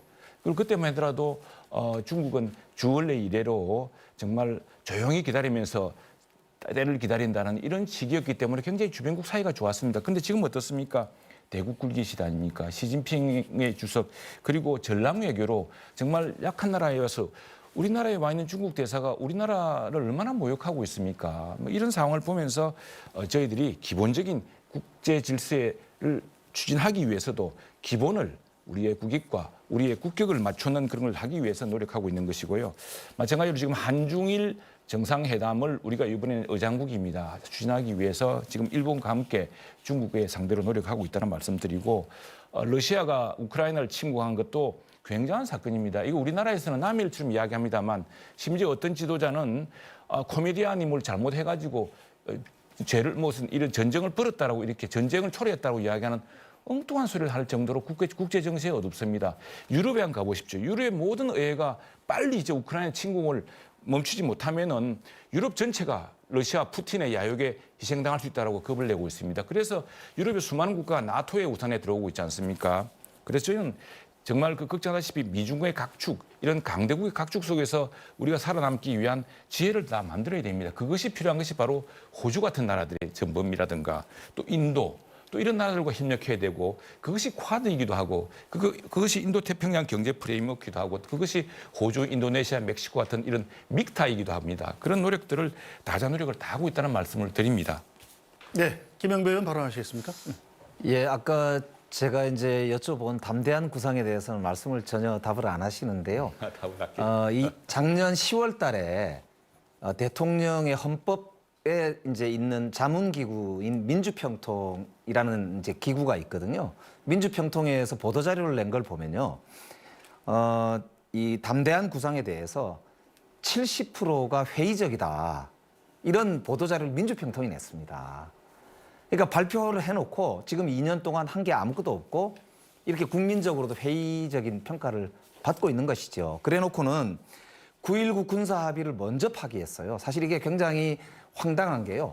9.19 군사합의에는 북한이 쏜 이 소위 우주로 쏜 발사체와 관련해서는 규제 조항이 없습니다. 이 남쪽으로 사거리가 얼마나 날아오면 안 된다 이런 거는 있는데 하늘로 얼마나 올라가는가에 대해서는 규제 조항이 없거든요. 그런데 북한이 전략 미사일을 쏘았다, 위성 발사체를 쏘았다 이래가지고 그걸 빌미 삼아서 9.19 군사합의를 먼저 파기하는 그런 이제 조치들을 한국 정부가 먼저 했거든요. 이거는 역사상 처음입니다. 보수 정부에도 한 번도 그런 적이 없습니다. 자주평화민족대단결이라고 하는 김정은이 최근에 연설에서 자기들 헌법에서 이걸 지우겠다고 했던 그 조항 있지 않습니까? 이게 박정희 대통령 때 7.4남북 공동성명 때 합의된 내용 아닙니까? 그 뒤로 우리 민족이라고 하는 개념에서 계속 지켜져 오던 원칙입니다. 지금 그게 윤석열 정부 들어서서 완전히 무너지고 있는 것이거든요. 그런 점에서 저는 국민들이 진짜 이러다가 전쟁 나는 거 아니야? 전쟁 나면 우리 경제는 어떻게 돼? 왜 책임 있게 이 전쟁을 막으려고 하는 노력이 없지? 이런 비판이 많습니다. 거기다가 안보 무능이 너무너무 심각해서 강릉 낙탄 사고 때 제가 국방위원이었거든요. 현장에 가보고 아현실색을 했습니다. 국민들이 그 공포에 떠는데도 그렇게 무책임할 수가 없었습니다. 뿐만 아니고 북한 무인기 때는 어땠습니까? 서울 영공이 완전히 뚫렸었거든요. 그러니까 이런 점들을 볼 때 저는 여당에서도 잘못한 거 잘못했다고 하는 게 맞다. 그래서 저는 한번 진짜 같이 한번 말씀 나눠보고 싶은 게 윤석열 정부가 생각하는 그런 이제 아까 말씀드렸잖아요. 한반도의 평화와 동시에 전쟁을 억제할 수 있는 핵심적인 원칙과 정책이 뭐냐 한번 여쭤보고 싶습니다. 역대 정부가 그랬습니다만 미국에서도 그렇게 하고 있습니다. 먼저 악수를 하려면 주먹을 풀어야 됩니다. 핵주먹을 쥐고 있으면서 주먹을 휘두르는데 악수를 하자고 우리가 덤빌 수는 없는 일입니다. 그리고 악수를 해서 함께 평화 공존을 나가야 되는 것이고요. 자, 낙탄 사고 그리고 또 뭐 무인기 침투하겠는데 이것이야말로 우리 군이 방어 훈련을 얼마나 진지하게 열심히 해야 되는가를 보여주는 바로 그 정자입니다. 9.19 군사합의는 지금 북한이 정전협정 이후에 3천 몇백 차례 정전협정 위반 사례가 있었는데 전부 북한이 도발한 것입니다. 우리 대한민국이 한 적이 없습니다. 유엔군이 한 적이 없습니다. 그런데 지금 그럴 때 이런 도발을 막기 위해서 우리는 공격은 쉽지만 기습 공격은 순간적으로 일어나지만 이 기습 공격을 막는 훈련은 10배, 100배의 노력이 필요합니다. 그런데 그런 훈련을 막는 것, 또 북한이 어떤 갑자기 장사정포를 쏜다거나 할 경우에 그걸 탐지할 수 있는 수도권 방어 내에서의 그런 탐지 기능을 우리가 스스로 물려가는 것, 이런 것들이 사실 우리한테 더 큰 족쇄가 되었던 겁니다. 이걸 풀기 위한 노력이었고요. 또 하나 더 말씀드리면은 전쟁과 경제를 말씀하시는데 솔직히 말씀드리면은 지난 문재인 정부 때 국가 부채를 2배 늘리지 않았습니까? 그 이전 정부가 늘렸던 국가 부채만큼 늘려서 엄청난 돈을 쓰고도 국가 경제를 살리지 못했습니다. 경제 성장률이 높고 수출이 많았던 것은 바로 반도체, 2차전 자동차 같은 우리가 그동안 키워왔던 우리 기업들이 키워왔던 핵심 기술 때문이었습니다. 지금 마찬가지입니다. 지금도 반도체, 2차 전지 같은 이런 핵심 문제에서 통상 마찰까지 겹치면서 어려워졌기 때문에 경제가 어렵지만 지금 다시 반도체가 회복되고 자동차가 회복되면서 경제가 키워지고 있습니다. 경제라는 것은 국가가 하는 것이 아닙니다. 이건 기업이 최대한 잘할 수 있도록 도와주는 일입니다. 그래서 이 문제를 전쟁이냐 평화냐 경제냐 하는 것은 정말 그야말로 국론을 분열시키고 국론을 혼란에 빠지게 하는 길입니다. 이제 민주당 때 다 해봤고 우리 때 또 분명한 태도를 모아서 여야가 힘을 합쳐야 될 때입니다. 네, 정의당 김종민 정책위장 발언하시겠습니까? 그러니까 이제 당연히 이제 외교안보 분야에서 여야가 다 힘을 합쳐야죠. 모든 정책을 힘을 합치고 만들어가야 되는데, 그러니까 어떤 정부가 아주 너무 외교 정책이라든가 한반도 정책이 너무 이렇게 얇다는 거예요. 굉장히 단선적이고, 약간 이제 윤석열 정부가 갖고 있는 특징인 것 같은데요. 굉장히 하나로만 무조건 파는 그런 경향이 있다는 거죠. 그러면 그걸 하다 보면 부작용이 나타나고 심각한 문제가 발생합니다. 예를 들면 북에 대해서는 그렇게 강경일변도로 가면 북은 당연히 강경일변도로 나올 수밖에 없다는 건 수십 년의 역사를 통해 다 증명된 것입니다. 그러면 한 축으로는 그렇게 한다면 한 축으로는 평화적 제공과 평화적 공존의 노력, 그다음에 평화의 대화의 노력, 여러 가지 경제적 노력 이런 것들이 뒷받침돼야 하는 것이죠. 근데 아주 강경일변도만 한다는 것이죠. 두 번째는 미국 중심의 어떤 외교 정책을 집중적으로 하다 보니까 중국의 리스크가 생길 수밖에 없는 상황이 됐습니다. 그러니까 미중도 그렇게 갈등하고 패권 경쟁을 가속하고 있지만 샌프란시스코에서 정상이 만나서 일정하게 그런 위험 요소와 고민을 감시하는 정책들을 쓰게 됩니다. 근데 우리는 계속 중국에 대한 강경 발언을 끊임없이 하게 되는 거죠. 또 이걸 만들다 보니까 한미일 군사동맹이라는 걸 강화할 수밖에 없는 게 돼요. 그러다 보니까 일본에 대한 굴욕적인 외교가 굉장히 지속적으로 반복되고 있습니다. 왜 우리가 일본에 대해서 역사적인 문제와 역사적 문제들이 있더라도 현재 문제는 현재 문제들이 있죠. 그렇지만 역사적 문제의 굴욕적인 요소와 고민으로부터 현재의 문제 해결하려고 하는 태도는 잘못됐다는 겁니다. 이 두 가지는 명확히 다른 것이죠. 그리고 국민의 안전에 위협을 끼치는 여러 가지 후쿠시마 오염수의 방류 문제라든가 이런 문제도 매우 중요한 문제였는데 이 문제조차도 그냥 그 한미일 군사동맹 때문에 다 묻혀버렸습니다. 이런 태도를 왜 취해야 하는지를 잘 모르겠다는 것이고요. 모든 나라가 다 미중의 패권 갈등 속에서 자신의 경제적 이익과 여러 가지 외교적 이익을 지키기 위해서 다자 외교촌을 구상하고 중국과의 교류와 고민도 끊임없이 하는 것이 일반적인 세계적 추세입니다. 아무리 신냉전이 돼서 둘 중에 하나에 줄을 서야 된다. 이거는 지금 신냉전이라고 하는 것도 너무 과도한 구상이고 그런 것들이 계속 여러 외교 분야에서 두 나라 간의 경쟁이 가속화되지만 협력적 분야도 있기 때문에 그 공간 안으로 파고들어서 하는 외교적인 매우 지혜로운 노력들이 필요하다는 것이죠. 근데 이런 것들이 하나도 되지 않고 일방적인 어떤 외교 전략만 있기 때문에 심각하다고 말씀드리는 겁니다. 네, 외교안보 정책의 특성상 여당인 국민의힘의 질문이 집중되는데 발언 시간이 똑같이 10분이기 때문에 최영재 의원께서 좀 어려우실 것 같습니다. 발언을 좀 가급적 짧게 해서 답변해 주시죠. 답변해야 됩니까 지금? 김영배 의원 예. 발언권 시청하셨습니까? 지금 이제 경제만 조금 말씀드리고 일본과 관련된 말씀을 조금 드릴게요. 아까 말씀드렸던 대로 작년 우리 경제 성장률이 1.4%였어요. 일본은 작년에요 2.0이었습니다. 지난 25년 만에 처음으로 역전됐습니다. 그리고요 중국에는 32년 수교 처음으로 마이너스 180억 불 적자 났습니다.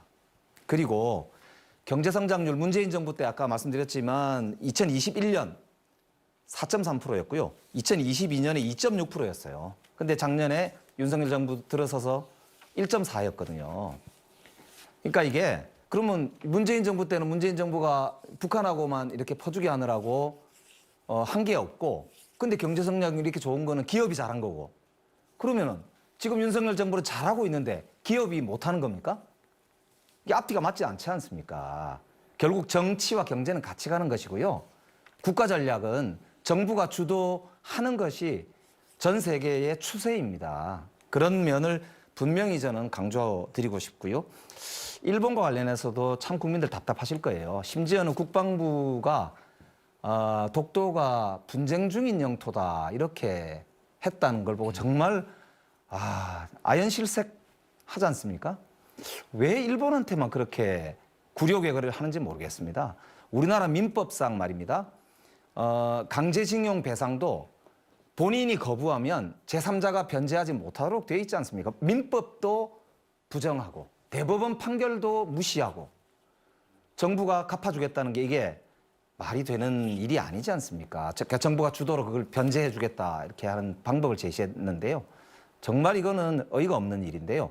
그래서 저는 일본 정책과 관련해서 물론 경제적인 협력은 더 강화하고 안보적인 협력도 필요한 경우는 당연히 해야 합니다. 그러나 국익을 위주로 우리 국민들의 국민적 정서를 거슬러서는 곤란하지 않느냐 그 말씀을 드리고 싶은데 일본에게만 왜 그렇게 저자세를 취하는지 한번 최영도 의원님께 여쭤보고 싶어요. 네, 최영도 의원님. 자, 일본 이야기 전에 경제 이야기 하셨는데 지금 중국의 경제 회복이라는 게 중국이라는 경제의 그 실력을 우리가 보고 있습니다. 지금 우리나라 사람들 가정에서도 지금 중국의 그 배송을 받아보고 있습니다. 중국의 자동차, 우리 전기버스를 휩쓸고 있습니다. 중국의 경쟁이 높아졌죠. 이게 이미 10년, 20년 된 사안입니다. 그런데 갑자기 이게 윤석열 정부 와서 잘못했는데 이것은 우리가 중국을 압박했기 때문이다. 제발 이건 초등학생도 그런 이야기 할 수가 없습니다. 자신실 관계를 본다면은. 오죽하면 노무현 대통령이 그렇게 이야기했습니다. 노무현 대통령이 한미 FTA를 진행할 때 언젠가는 우리가 한중 FTA를 해야 되는데 중국과 우리가 경쟁하기 위해서는 미국과 FTA를 통해서 실력을 키워야 된다. 그것이 바로 우리가 지금 이야기하는 글로벌 피보탈 스테이트 같은 겁니다. 우리가 중국이 아무리 우리보다 앞서고 있지만 지금 앞설 수 없는 것은 초격차를 보이고 있는 반도체 같은 것입니다. 이런 격차 기준을 가짐으로 해서 우리가 언젠가는 지금 반도체 시장이 다시 회복될 경우에 대중적자도 많이 회복될 거라 생각합니다. 그리고 이게 기업의 어떤 산업 사이클이 지금 여기 상당히 탔던 것이 있는 것이고요. 지금 반도체도 AI 때문에 다시 늘어나고 있어서 경제적으로 늘어날 것인데 이와 아울러서 함께 우리 산업 전반의 경쟁력을 높이기 위한 노력이 지금 우리 정부로서 꼭 필요합니다. 그건 최선을 다하겠습니다. 일본과의 관계를 자꾸 말씀하시는데 저는 지금 일본과의 관계는 진보 정부에서 잘해서 풀어야 된다고 생각을 합니다. 정말 이 보수 정부는 어렵습니다. 너무 일본 진보 민주당에서 공격이 심해서 그런데 저는 그래서 김대중 오부치 선언 시대로 돌아갔으면 좋겠습니다. 김대중 오부치 선언 덕분에 그 당시에 우리 일본 만화도 수입하고 일본의 영화도 수입했더니 오히려 우리 한류가 일본에서 꽃을 피우지 않았습니까? 그런 것들로 해서 한일 간에도 지금 일본도 민주주의 선거를 통해서 정권을 뽑고 있고 수상이 정해지고 국회의원이 정해집니다. 그런데 우리가 반일 선동이 심해지고 반일이 커질수록 일본의 극우가 더 창궐하는 이런 현상을 잘 봐야 돼. 서로 공존하는 양상입니다. 그래서 김대중 오부치 선언 시절에 그런 현명한 한일 관계를 회복하는 게 중요하다고 생각합니다. 네, 제가 잠깐 조금만 말씀을 드릴게요. 정해진 시간에서 말씀하시면 네. 됩니다. 그 김대중 오부치 선언은 맞습니다. 그런데 김대중 대통령의 구상은 남북 관계를 풀려면 일본의 협력이 필수적이고 일본과의 사전적 양해가 있어야만 푼다. 이걸 전제로 한 거거든요. 지금 윤석열 정부는 완전히 거꾸로 된 전제를 갖고 있기 때문에 사정이 완전히 다르다는 점은 좀 아셨으면 좋겠다 싶습니다. 네. 네, 김종민 정의당 정책위 의장님. 제가 아까 동아시아 그 녹색평화 육자회담 말씀드릴 때 헬싱키 프로세스 말씀드렸는데요. 맞습니다. 그러니까 어쨌든 인류의 보편적 문제, 전쟁의 문제라든가 인권의 문제라든가 해결하기 위해서는 보편적 대타협이 이루어져야 되는 거예요. 그게 이제 헬싱키 프로세스의 특징인데 저희도 동아시아에서 일어나고 있는 전쟁의 위협이라든가 기후 문제라든가 여러 가지 말씀하신 인권 문제라든가 이런 문제를 통합적으로 다루는 그런 프로세스가 필요하다는 것인데 이런 거는 아예 관심조차가 정부 여당이 없다는 것이죠. 그러니까 한 축으로는 이렇게 추진하면서 한 축으로는 이런 방식도 추진하는 이런 것들이 병행돼야만 가능하다고 생각이 들고요. 특히 민생경제 위협은 좀 심각합니다. 중국과의 민생경제 위기와 만들어지는 것은 반도체 문제가 핵심이라고 말씀하셨고 또 맞습니다. 그러니까 그것이 회복되고 만들어가는 과정에서는 그러니까 미국 중심의 일변도의 어떤 정책으로는 도저히 불가능하다고 하는 것이죠. 그런 말씀드리고 싶었고 하나만 다른 차원에서 말씀드리고 싶은 건 한반도 문제가 좀 심각하고 전쟁 위기로 치닫고 있는 거죠. 이거는 아까도 말씀드렸지만 윤석열 정부와 정부 여당이 갖고 있는 이제 이런 일방적인 어떤 힘으로 제압해서 무언들을 만들어가겠다고 하는 그런 제도가 바뀌지 않는 한 굉장히 어려워질 거라고 생각되는데 이게 왜 그러냐면은 그러니까 북이 저런 어떤 군사적 긴장과 고민을 끊임없이 강화할 것이라고 하는 것은 누구나 다 알고 있는 사실입니다. 그럼 그걸 어떻게 해결할 것인가 하는 문제거든요. 그런 과정에서 정의당은 어느 정도 지금 북에서 일정한 정도의 적대적 국가 관계에 대한 그런 구상과 고민 같은 것도 발표를 얼마 전에 했습니다. 굉장히 위협적이고 비판적으로 저희가 바라볼 수밖에 없습니다. 그런데 남북 간의 지금까지 한 번도 남북 간의 평화 공존 상태를 제도해보자 이런 논의를 해본 적이 없습니다. 그러니까 동서독도 예전에 기본조약이라는 걸 체결을 하거든요. 그러니까 어느 정도의 두 나라 또는 두 개의 체제가 일정하게 인정되는 조건에 하에서 어떤 평화 공정 상태를 제도할 것인가를 고민합니다. 그러니까 9.19 군사합의 같은 것도 마찬가지인데요. 합의적 수준이 아니라 일정한 조약적 수준으로 이 문제를 만들어가는 것. 그러니까 남북 간의 어떤 기본 협정 같은 걸 체결하는 것을 만들고 국회도 그걸 비준하는 걸 통해서 정부 간의 어떤 합의라고 하는 것은 정부가 바뀌면 또 변경될 수 있는 것인데 국회가 비준하게 되면 국민적 비준이기 때문에 어느 정도 정부가 바뀌더라도 유지될 수 있는 이런 항구적 형태의 평화 공존의 노력을 만드는 것부터 시작해서 점진적이고 평화적인 방식으로 통일을 추구해 나가는 방식으로 갔으면 좋겠고 정부 여당이 주장하고 있는 자유민주적인 질서 내에서의 평화 통일 구상이라고 하는 것을 윤석열 대통령이 굉장히 강조를 많이 합니다. 이거는 어떤 걸 더 강조하느냐에 따라 다르거든요. 자유민주주의 질서를 강조하게 되면 흡수 통일을 하자는 것이고요. 평화 통일을 강조하게 되면 평화적인 방식으로 통일을 말하는 겁니다. 정의당이 제안은 평화적 방식의 통일을 실질적으로 제도하는 방식 이런 것들을 적극적으로 추진해 나갔으면 좋겠다 이런 생각을 갖고 있습니다. 네, 김영배 의원. 예, 우리 헌법 3조는 영토 조항입니다. 그래서 한반도와 그 부속도서 전체가 우리의 땅이지요. 근데 헌법 4조에는요. 자유민주적 질서에 입각해서 평화통일 정책을 수립해야 된다고 돼 있습니다. 그러니까 이 두 가지 조항이 3조와 4조가 약간 다른 측면이거든요. 왜냐하면 남북 간이 현실적으로 정부가 따로 존재하기 때문에 특수관계가 될 수 있다는 이제 그런 내용을 좀 포함하고 있다고 봐야 되거든요. 그런 점에서 보면은 평화 공존과 더불어서 적대 행위를 억누를 수 있는 정책이 반드시 필요합니다. 북한이 지금 굉장히 위험한 도발을 하고 있지 않습니까?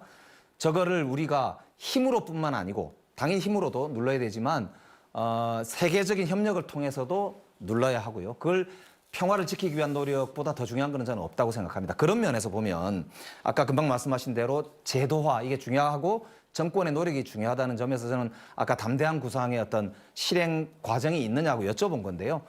거듭 여쭤보겠습니다. 정말 한반도의 평화를 공고히 하기 위한 어떤 실질적 정책이 어떤 거냐. 저희 민주당은 이 구상이 있으면 적극적으로 협력할 용의가 있다는 말씀을 드립니다. 네. 자, 최영두 의원과 김종민 정책위원장 가운데 어떤 분이 먼저 발언하시겠습니까? 네. 최영두 의원. 네, 당연히 저희들은 이 남북 관계를 진전시키고 싶습니다. 그러나 정권이 들어서 우리 정부가 출범한 뒤로 북한이 이딴 도발이 굉장히 양상이 심각합니다. 지금 저는 오히려 거꾸로 묻고 싶습니다. 정말 정의당 우리 김종민 의장님이나 김영배 의원님이나 우리 대한민국 정부가 그것이 진보든 보수든 역대 정부가 북한을 향해 도발한 적이 있습니까? 북한에게 핵무기 가지라고 뭐 그렇게 자극한 적이 있습니까? 우리는 서로 협력하고 같이 공존하자고 했습니다. 그리고 아까 김종민 의장님께서 말씀하셨는데 우리나라도 독일의 기본법 같은 그런 조약이 있었습니다. 조약이라 그런 협의가 있었습니다. 그게 바로 남북 공동체 선언 같은 것이고 비핵화 선언 같은 것입니다. 노무현 대통령 때 했었죠. 그러나 북한은 비핵을 가지지 않았습니까? 그러니까 지금 저희들은 말로서만 할 수 있는 것이 아니고 실질적인 뒷받침이 말로만의 평화. 항상 모든 전쟁 전에 2차 대전 전에 히틀러는 영국 총리를 속였습니다. 6.25 전에도 김일성은 우리 대한민국을 속였습니다. 말로서 해결되는 것이 아닙니다. 네, 최영두 의원께서는 발언 시간을 모두 사용하셨습니다. 자, 김종민 정책위 의장께서만 1분 반 정도 남아 있습니다. 네. 그러니까 저희가 거듭 얘기하는 것은 윤석열 정부와 국민의힘이 한반도 평화를 위해서 어떤 걸 할 것인가 하면 딱 하나만 하는 겁니다. 전쟁 준비, 전쟁 위협, 또 군사훈련 이런 걸 한다는 것이죠. 미국과 중국 간의 패권 정쟁이 계속 가속화되고 있는데 이 두 가지의 패권 경쟁 속에서 우리는 어떠한 지혜로운 선택을 할 것인가에서 다각도의 선택지와 고민을 갖고 외교를 굉장히 다채널을 통해서 만들어가는 방식이 아니라 그냥 미국 중심의 어떤 것을 선택해야 된다고 강요하고 있는 거죠. 이런 어떤 극단화된 어떤 형태의 외교와 안보의 전략이 향후 빚어질 여러 가지 위험 요소와 고민들이 극단 형태로 나타날 가능성이 크다. 이런 입장에서 변화와 고민이 필요하다고 말씀드린 것이고요. 특히나 이제 제가 동아시아라든가 남북 간 기본 협정에 대한 얘기를 동아시아와 평화적인 어떤 프로세스라든가 이런 것들을 말씀드리는 이유가 현재의 정부 여당이 추진하고 있는 방향, 그것이 북의 여러 가지의 극단적 형태의 전쟁 준비라든가 핵무장이라든가 이런 문제를 막아내고 하기 위한 하나의 방법일 수 있지. 그러니까 예를 들어 3-4개나 4-5개 중에 하나일 수 있지 그것만 가지고는 안 된다는 말씀 드리는 겁니다. 그래서 정부 여당이 정의당이 제안하는 동아시아 평화 구상이라든가 또는 남북 기본 협정이라든가 이런 문제에 대한 적극적인 좀 대응 또 화답이 있었으면 좋겠습니다. 네, 자, 세 분 모두 주어진 발언 시간을 전부 사용하셨습니다. 자, 여러분께서는 지금 중앙선거방송 토론위원회가 주관하는 제22대 국회의원 선거 제1차 정책 토론회를 시청하고 계십니다. 자, 이번에는 앞선 토론 주제들에 대한 각 정당의 입장과 의견을 구체적으로 살펴보기 위해서 주도권 토론 방식으로 이어가겠습니다. 이 정해진 순서에 따라서 주도권을 가진 토론자가 상대 토론자를 지명해 질문과 답변을 이어가는 등 주도권을 갖고 토론을 진행하시면 되겠습니다. 세 분께 각 10분의 주도권 시간을 드리는데요. 주도권을 가진 토론자는 가급적 한 번 발언할 때 2분 이내로 해주시길 바랍니다. 반드시 2개 정당에게 질문하셔야 되고 최소 답변 시간 30초는 보장해 주셔야 합니다. 이 규칙대로 진행되지 않으면 사회자가 개입할 수 있다는 점도 알려드리겠습니다. 자, 그럼 지금부터 주도권 토론 시작하겠습니다. 정의당 김종민 정책위 의장 주도권 토론 시작하시죠. 주도권 시간은 10분입니다. 네, 먼저 국민의힘 최영도 의원님께 먼저 말씀드리고 싶은데요. 얼마 전에 이제 윤석열 대통령하고 한동훈 비대위원장 간의 갈등이 굉장히 심각했고, 저는 대통령의 당무 개입이 아주 공공연하게 드러났던 사건이다. 그 전에는 뭐 아주 이렇게 아주 확고하게 드러난 건 아니었지. 이번에는 아예 그냥 드러낸 사건이다 이렇게 보여집니다. 특히나 이제 이 문제가 이제 김건희 여사의 어떤 특검과 관련된 문제로부터 이제 대통령의 대노가 있었고 경로가 있었고 이런 과정이라고 얘기를 한다는 거죠. 그러니까 국민의힘은 이재명 대표의 어떤 부채법권 당시에 반탕정당이라고 하는 그런 프레임을 씌워서 이제 공격을 하셨잖아요. 그러면 이 문제도 똑같다고 생각이 들어요. 아까 이제 그렇게 아니다, 이건 전혀 다른 사건이라고 말하는데 형식적으로는 같습니다. 특검법이 통과됐고 통과된 법에 대해서 거부권을 행사했습니다. 이런 문제에 대해서 그러니까 정치개혁이라고 하는 것은 일정한 자신들이 잘못한 문제에 대해서도 내로남불적으로 접근하지 않는 태도로부터 정치개혁이 시작되는 것인데 어떤 국민의힘은 이런 모습을 가지고 있으면서 계속 방어적 태도를 일관한다는 거죠. 어떤 정치개혁을 가지고 계신지 고민이 엄청 많이 되고요. 특히나 삼김 시절이 지금은 아니거든요. 대통령이 총재처럼 권한을 행사하던 시절은 이제 넘었고 상당히 민주적인 정당 질서가 만들어지긴 시대인데 굉장히 구석기 시대로 돌아간다는 그런 느낌 같은 걸 받습니다. 뭐 한간에는 국민의힘이 뭐 여의도의 용산 출장소냐 이런 표현을 하는데 요즘엔 근래는 아주 비웃는 모습으로 코바나 콘텐츠 출장소냐 이런 얘기까지 나오고 있거든요. 뭐 대통령이 당대표를 거의 7번까지나 바꾸고 이런 모습들에 대해서 좀 심각하다고 생각이 들어요. 그러니까 국민의힘이 정치개혁의 어젠다 고민을 내놓고는 있지만 저는 뭐 이따가 그 말씀 드리겠지만은 정치개혁을 위해서 실질적인 당정관계의 변화, 그다음에 김건희 여사의 특검법 문제 이런 문제에 대한 입장이 어떤 것인지 좀 얘기를 해주셨으면 좋겠습니다. 네, 최영도 의원님. 네, 당정관계의 변화. 보통 이제 호사가들은 이게 당정관계가 수직이냐 수평이냐 그렇지 않습니다. 당정관계는 이인삼각관계라고 생각합니다.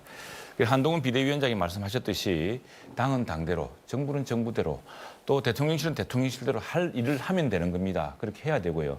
그것이야말로 입법부와 같은 정부 여당이지만 입법부와 또 행정부가 서로 다른 역할이 있는 거랑 마찬가지라고 생각합니다.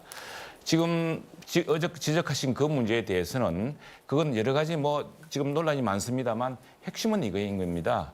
자, 공천을 하는데 혹시 이게 공천이 공정한 경선률이 아니라 어떤 좀 사천에 이런 가능성은 없느냐라는 우려가 전달됐던 것 같고 여기에 대해서 그렇지 않다라고 해명했던 것입니다.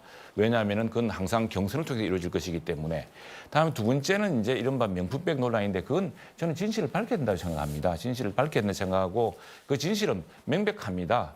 그 이른바 몰카 영상, 그 범죄 행위 아니겠습니까? 예전에 선친간의 신분을 이용해서 접근해서 억지로 그걸 떠넘기다시피 해서 그걸 해서 그걸 가지고 이제 무슨 큰 정의를 실현한 듯이 하는 그런 정말 범죄입니다. 그 범죄, 그런 것은 사실 재판에서는 증거물로도 채택될 수 없는 것입니다. 그리고 대통령 부인이 받은 그 백은 당연히 대통령 부부가 받는 선물 처리 규칙에 따라서 국고로 들어가는 것이고 지금 그렇게 보관되고 있는 것입니다. 지금 다른 문제, 도이치모터스 문제에 대해서 정말 저는 정의당이 좀 균형을 찾았으면 좋겠습니다. 이재명 사건이랑 이재명 방탄 이런 대표의 방탄 문제랑 완전히 다른 겁니다. 이재명 방탄 문제는 말씀드렸다시피 이것은 우리 정부가 들어와서 우리 당에서 제기한 문제가 아닙니다. 바로 경기지사 때 또 성남시장 때 그 문제를 가지고 내부 고발이 되어서 문재인 정부 때 검찰 수사가 시작되었는데 당시에 뭐 대선 후보다 이래가지고 또 다시 문재인 검찰이 수사를 늦췄을 뿐입니다. 그걸 빨리 실현하면 되는 것이고요. 그건 당 대표로서 방탄을 행사하고 국회의원으로서 불체포 특권에 숨을 게 아니라 당 대표가 정정당당하게 재판을 해서 빨리 본인의 유무죄를 가리면 되는 겁니다. 그런 정의당의 당당한 태도가 저희들은 정말 우리 정치를 바로잡기 위해서 필요했다 생각했는데 그게 아쉬웠고요. 도이치모터 사건은 벌써 이게 10여 년 전에 지난 사건입니다. 그리고 전주였습니다. 전주. 돈을 빌려준 사람, 돈을 투자한 사람이었습니다. 90여 명의 전주가 있는데 1심 재판에서 보시면 한 명도 처벌받지 않았습니다. 그리고 그중에 가장 큰 부분을 조사를 했는데 그 연루 여부가 입증되지 않았습니다. 그래서 사실상 이건 더 이상 수가 없는 겁니다. 없는 건데 그 사건을 가지고서 지금 민주당이 억지를 부리고 있는데 여기에 대해서 정의당이 정말 공조한다는 것은 저희로서는 참 정의당이 좀 더 정의롭게 공정하게 했으면 좋겠다는 아쉬움이 있습니다. 네, 김종민 의원 주도권 시간, 김종민 정책위원장님 주도권 시간 5분 5초 남았고요. 자, 상대방 답변 시간도 주도권 시간에서 차감이 되고 네. 30초를 발언권을 보장하신 뒤에는 제시하셔도 됩니다. 네네. 자, 계속해 주십시오. 그러니까 정의당이 이재명 대표의 불체포 특권 포기를 저희 당이 주장했고 불체포 특권에 가결표를 던졌어요. 그러니까 그렇게 계속 똑같은 방식으로의 정의당은 맨날 민주당이 이중되냐 그런 얘기 하지 마시고 정의당은 민주당에 대한 비판과 고민할 때는 또 국회 이중되는 비판을 받습니다. 삼정치가 갖고 있는 숙명이라고 생각하고요. 그런 거는 그렇게 자꾸 얘기하셔서 반대적인 요소와 고민으로 끌고 가지 않았으면 좋겠고 국민들이 60% 70% 국민들이 이미 김건희 특검에 대해서 찬성하고 있고 밝혀라고 말하고 있습니다. 대통령한테 입장을 내라고 하고 있어요. 신년 기자회견 왜 못하냐 이런 주장을 국민들이 하고 있습니다. 국민들이 다 아실 거라고 생각이 듭니다. 민주당에게 질문을 드리겠습니다. 지금은 정치가 정치 위기를 넘어서는 정치적 절망 상태라고 저는 생각이 들어요. 그러니까 기후위기도 시작됐고 저출생 위기도 심각합니다. 지방소멸은 심각하고요. 불평등 위기, 평화 위기가 굉장히 가속화되고 있어요. 그런데 이걸 해결해야 될 정치는 굉장히 절망 상태이거든요. 근데 이게 예를 들어 양당 기득권 카르텔 정치뿐만 아니라 대통령이나 당대표 중심의 무비판적인 맹목주의 같은 게 등장하고 있어요. 저는 이게 87년 대의적 형태의 민주주의 체제가 상당히 심각한 위기에 빠진 것이고 어쩌면 대의적인 형태의 정당 정치가 만으로는 이 문제를 극복하기 어려운 게 아닌가 이런 고민 같은 게 들어요.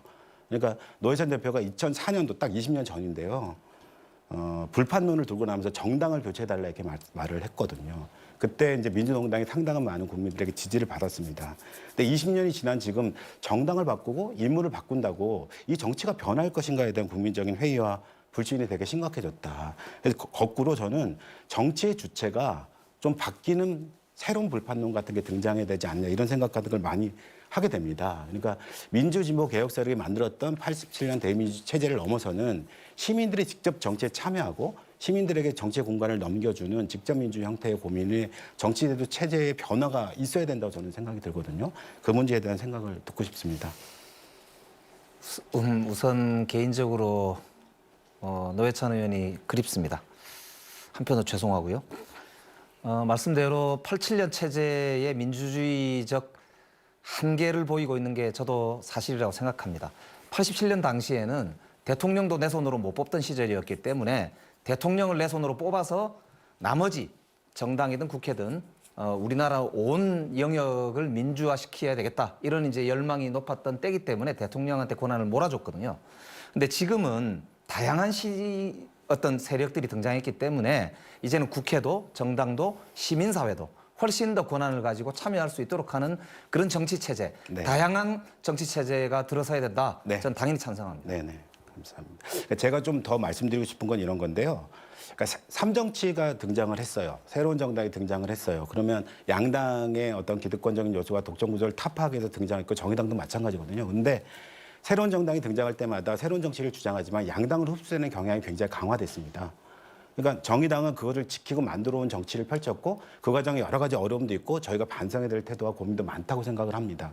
또 특히 국민들에게 반성을 하고 성찰의 모습을 꼭 보여드리고 싶고 이번 총선에서 그런 계기가 될 거라고 생각합니다. 다만 정당과 인물이 교체된다고 만들어지는 것만은 아니다 이렇게 생각하기 때문에 일정하게는 아까 말씀드린 대통령의 권한이 일정하게 분산되는 최소한의 국회 국무총리 추천제라든가 이런 것들이 만들어지는 것들을 가되 모든 선거에서 결선 투표제의 도입 같은 다변화된 정치를 만들어가는 데 역할을 했으면 좋겠다 이런 생각이 들고요.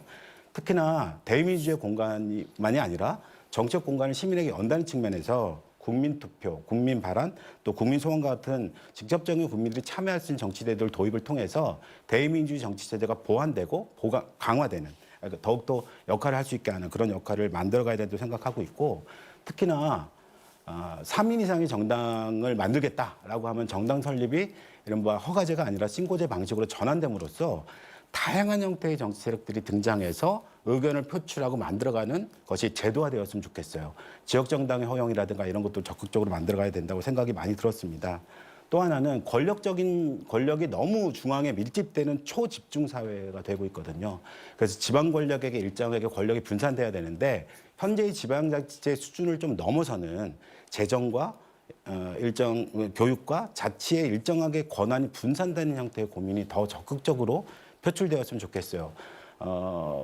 지역에 있는 지방자치단체가 갖고 있는 재정 권한이 너무 취약합니다. 이런 걸 만들어갔으면 좋겠다고 생각이 들고요.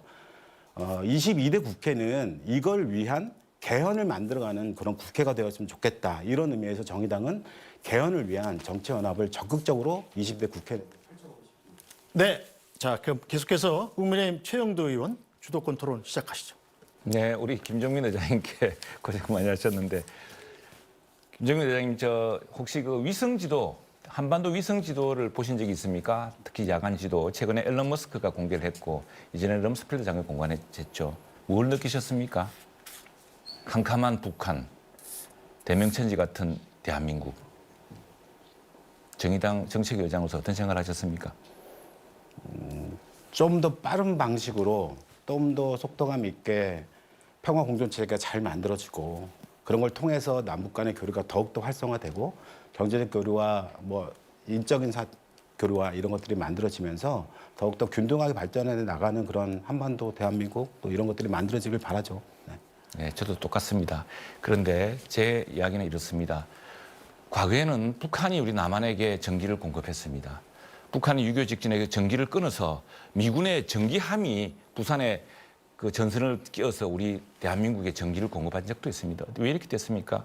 북한은 핵무기를 개발했습니다. 핵무기를 개발하면서 얼마 전에 김정은이 뭐라 그랬습니까? 김정은이 최고인민회의 발언에서 이제 그걸 스스로 실토하게 되었습니다. 인민의 소박한 생활상 요구마저도 충족시키지 못하고 있습니다. 캄캄한 암흑지옥이 되었습니다.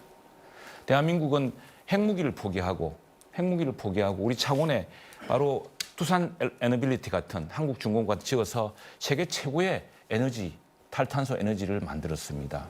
최고 안정된 에너지를 만들었습니다. 그래서 저희들은 계속 북한에게 그런 이야기를 해왔습니다. 한번 창원에 와라. 창원에서 한번 보자. 실제로 2000년 후반까지 북한에 주려고 했던 경수로를 두산 에너빌리티에 보관하고 있었습니다. 근데 끝내 북한이 저렇게 도발로 가고 노무현 대통령 때 그렇게 발했는데도 핵실험을 하지 않았습니까? 이 대북 제재라는 걸 풀 수가 없는 것이죠. 핵 주먹을 휘두르는데 우리가 어떻게 악수를 하자고 합니까? 우리가 어떻게 얼굴을 내밉니까? 얼굴을 맞을 판인데, 그죠? 그래서 이런 문제에 대해서 저는 정의당의 참 그 정당 이념이라든가 또 제3당으로서 정말 아까 말씀하셨다시피 그 불체포 특권 때문에 민주당이 큰 내부의 큰 정말 억압적인 분위기일 때 정의당이 그걸 뚫어주려고 했던 노력을 정말 존중합니다. 그러나 좀 더 남북 관계에서도 조금 더 정의로운 조금 더 국제적인 이런 시각에서 역사 관계를 좀 잘 살폈으면 좋겠습니다. 다음에 우리 김영배 의원님. 김영희 의원님 노무현 대통령 때 청와대에서 근무를 하셨죠? 네. 예, 저는 노무현 대통령의 결단이 가장 큰 전환은 한미 FTA에 생각을 합니다.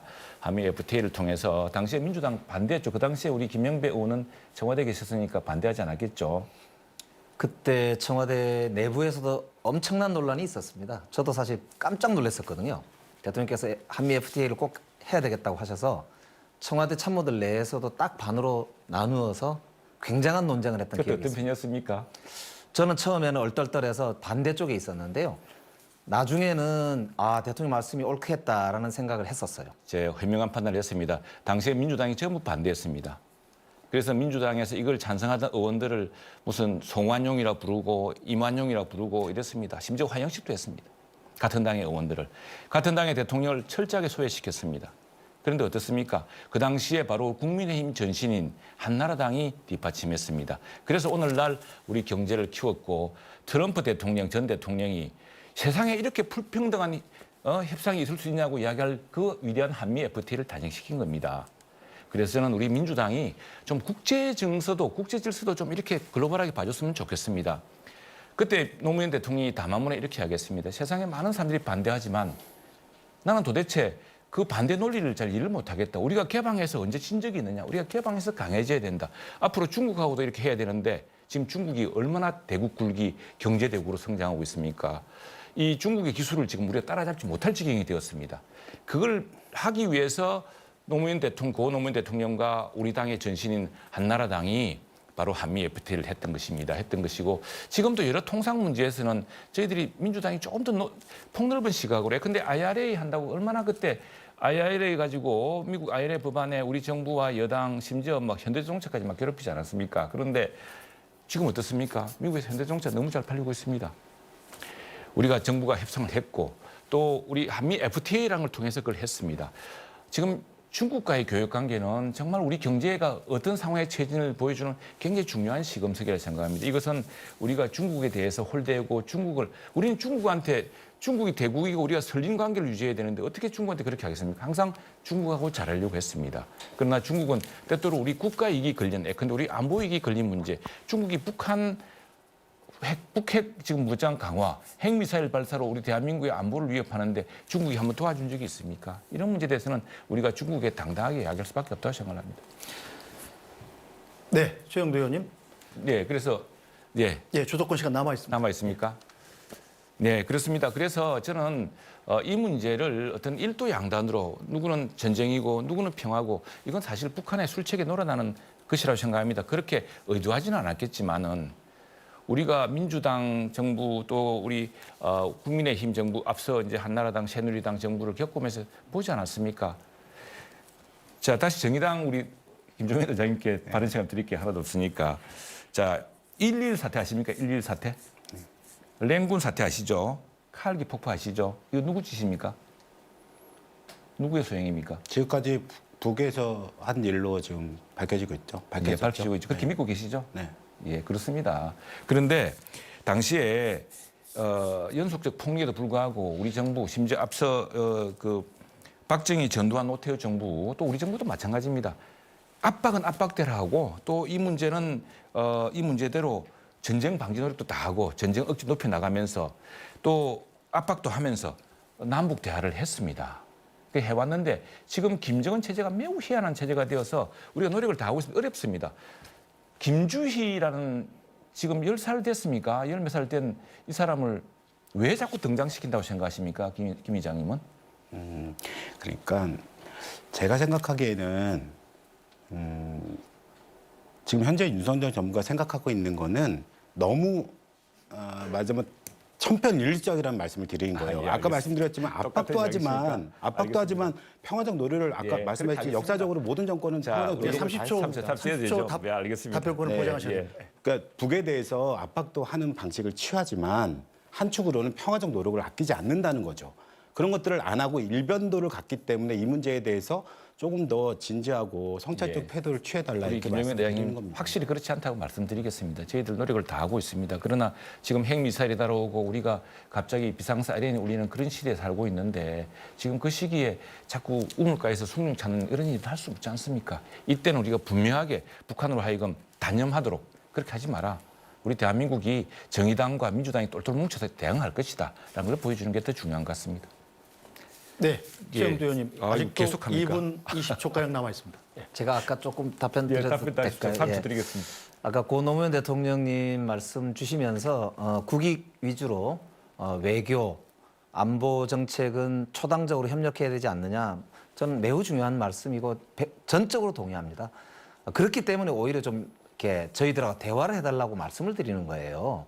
그러니까 저희들이 뭐 윤석열 대통령을 자꾸 비판만 한다고 그러시는데 만나주시면 저는 많은 말씀을 드릴 수 있고 또 말씀을 드리는 만큼 민주당도 또 도와드리는 게 있을 거 아닙니까? 그 적어도 원내대표를 좀 만나시든지 대통령께서 당대표를 좀 만나시든지. 자, 제가 답변하겠습니다. 저는 그래서 원내대표 그걸 좀 만났고요. 네, 제지할 수 있습니다. 상임위원장도 두루 만나고 있습니다. 그리고 하고 싶은데 저는 제일 아쉬운 점은 이런 거라 생각합니다. 아니 하지도 않은 말을 가지고서 미국 대통령과 미국 의회를 조롱했다고 당대표가 나서서 하시고 이게 사실은 저는 제일 아쉬운 순간은 언제냐 그러면 재작년 대통령 된 첫 해에 국회 내년도 예산안에 대한 동의를 요구하는 연설을 왔을 때 그때 여야 대표가 만나는 자리가 있었습니다. 그 자리를 저는 민주당 이재명 대표가 거부한 것이 너무 안타깝습니다. 그런 식으로 신뢰를 회복해 나가야 되는데 지금 그런 기회는 다 하고 심지어 뭐 당 대표와 대통령이 만나자고 하지만 사실은 지금 우리 홍 원내대표가 말씀하신 적이 있지 않습니까? 이전에 우리 당이 전에 야당일 때 야당 대표가 문재인 대통령을 만나자고 한 적이 있습니다. 그때 그런 사례가 없다고 거부하지 않았습니까? 그러니까 지금 당 대표끼리는 또 만나지도 않고 그래서 이것은 이전에 우리 그 민주당 출신의 문희상 국회의장이 말씀하셨습니다만 당당 청청 뭐라 그랬습니까? 당은 당대로 또 정부는 정부대로 대통령실은 대통령실대로 여당은 여당대로 야당은 다 도리를 하면서 서로 인정하고 협치를 해야 되는데 그런 점에서 너무 아니 검사 독재라 그러는데 그리고 뭐 검사 공천한다는데 지금 안 그렇지 않습니까? 너무 그렇게 몰아붙이지 말고 그리고 당 대표 본인의 리스크는 본인 스스로 해결하고 수많은 변호사들이 도와줄 겁니다. 제발 당을 놓아주시고 정말 이 문제를 가지고서 민주당이 상당히 훌륭한 많은 정치인들과 국회의원이 있어서 저는 우리 정치에 큰 도움이 될 거라 생각합니다. 네, 최영도 의원 주도권 토론 시간이 끝났습니다. 자, 계속해서 더불어민주당 김영배 의원 주도권 토론 시작하시죠. 예, 정치는 민심이고 정치는 약속입니다. 약속을 지키는 것으로부터 출발할 텐데요. 윤석열 대통령께서 선거운동 과정에서도 그랬고 누차 말씀하신 게 야당과 함께 국정을 풀어가겠다, 파트너로 하겠다 이런 말씀을 누차 하셨거든요. 그런데 지금 2년이 다 돼가는데요. 야당 대표를 한 번도 안 부르셨습니다. 대신에 압수수색만 뭐 300몇 번 했다. 이게 뭐 숫자 놓고 논란이 있습니다만 일방적으로 야당 그것도 다수당인 야당의 당대표를 이렇게까지 장기간 대선 끝나고 보복하듯이 수사를 한 적은 없습니다. 그리고 수사를 했으면 일반적으로 생각할 때 검찰이 엄청나게 많은 숫자가 달려들어서 했는데 제대로 구속도 한번 못 시킨 거 아닙니까? 그러니까 이런 결과를 놓고 많은 국민들께서 윤석열 대통령이 너무 독주하고 폭주한다 이런 비판을 하고 계신 거거든요. 그러니까 국정 지지율도 답보 상태를 못 벗어나고 있는 겁니다. 적어도 야당에게 책임을 묻기 위해서는 여당이 스스로 정부가 스스로 먼저 수신 제거하시고 모범을 보이셔야 된다. 그 말씀을 꼭 드리고 싶고 그런 점에서 한번 다시 여쭤봅니다. 문재인 대통령도 그랬고요. 그전에 박근혜 대통령 그리고 이명박 대통령께서도 야당 대표를 그래도 1년에 한두 번씩 꼭 만나셨고 그리고 야당 대표뿐만 아니라 필요한 경우에 국회에 오셔서 직접 연설도 하시고 신년 기자회견을 여러 차례 하셨습니다. 왜 기자들 질문을 안 받으시는지 모르겠어요. 지금 소통으로부터 국민을 설득하지 않으면 국민들의 불만이 임계점을 넘을 수도 있습니다. 오히려 야당이기 때문에 저희들이 말씀을 드리는 거예요. 정부가 국민의 신뢰를 완전히 잃어버리면 안 되잖아요. 국민의 민생이 있는데 그런 점에서 제가 다시 한번 여쭤봅니다. 기자회견을 안 하실 건지 하실 건지 한번 여쭤보고 싶어요. 대통령실에서 결정할 문제고 지금 이 문제에 대해서는 뭐 중요한 국민들의 관심이 있기 때문에 그 문제를 어떤 식으로 할 것인가를 아마 논의 중인 것으로 알고 있습니다. 그리고 이건 뭐 우리 대통령제의 좀 특성 비슷한데 역대 정부가 사실은 약간 미국식 문화랑 좀 다른 것 같습니다. 우리는 뭐 미국 대통령 뭐 웨스팅에 보듯이 이렇게 하면 좋겠는데 문재인 대통령이 그렇게 했습니까? 그전에 그렇지도 않았고 역대 대통령들이 조금 대통령의 문화가 좀 달랐던 것 같은데 이 문제 저는 뭐 우리 김영배 의원처럼 대통령께서 이렇게 나와서 기자들하고 이야기하는 걸 좋다고 생각을 합니다.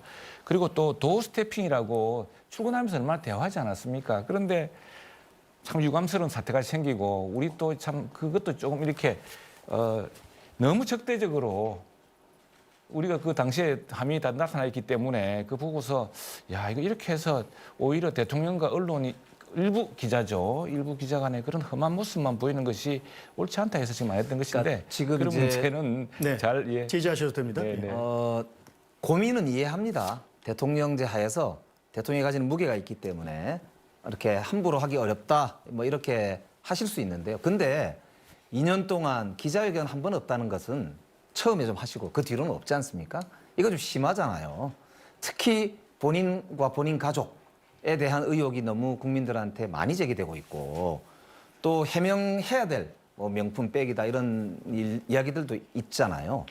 이거는 먼저 국민들한테 속 시원하게 이렇게 말씀하시고 양해를 구하는 것이 이 나라를 위해서도 좋고 국민들을 위해서도 좋고 저는 본인을 위해서도 좋다고 생각하기 때문에 그렇게 말씀을 드린 것이었고요. 그리고 이제 아까 말씀드렸던 대로 이제 우리 이제 나라가 지금 수출 통상 국가잖아요. 그런 면에서 보면은 우리는 우리 물건 잘 사주는 나라한테 잘 보이려고 노력하는 게 당연하지 않겠습니까? 그 신남방 그래서 베트남도 굉장히 중요한 우리 파트너 국가가 됐고요. 그리고 남미에 있는 많은 국가들도 우리 중소기업들하고 참 많은 관계들이 있습니다. 이번에 부산 엑스포 유치하는 과정에서도 참 많은 노력을 각층이 했는데 너무너무 부끄러운 결과가 망신스럽게 나왔지 않습니까? 그걸 국민들은 전부 다 정부가 도대체 뭘 했냐 이걸 물어보거든요. 그러니까 그런 면에서 저는 외교 안보는 제발 좀 협치를 해달라. 그 말씀을 거듭 부탁 겸해서 말씀을 드리고요. 그런 점에서 저는 이제 그걸 한번 여쭤보고 싶어요. 만약에 대통령과 이렇게 직접 만나는 게 좀 당장 어렵다면 여야정 정책협의체처럼 적어도 대통령 비서실장이나 정책실장과 함께 총리 혹은 장관 중에 책임자와 그리고 여당과 야당이 모여서 정기적으로 정책협의를 하는 자리라도 있어야 되지 않느냐. 그래야 물가도 잡고 지금 수출 위기도 해결하고 이런 노력들을 할 거 아닙니까? 통로가 있어야 말을 하죠. 그 소통하는 창구를 만들어야 된다고 생각하는데 어떻게 생각하십니까? 그 좋은 의견입니다. 근데 저는 한 번도 그런 이야기가 여당 지도부, 야당 지도부에서 공식적으로 나온 걸 들은 기억이 별로 없는데. 아닙니다. 여러 번 얘기했습니다. 아니 그걸 마다할 이유가 있겠습니까? 특히나 저는 뭐 우리 한덕수 총리가 여러 차례 여야 의원들과 함께 근데 정의당 의원도 오셨습니다. 근데 민주당 의원이 안 오셨어요. 그러니까 뭔가 지금 총리는 좀 우리가 사실 총리를 중심으로 이 국정을 논의할 수 있는 게 지금 헌법 시스템입니다.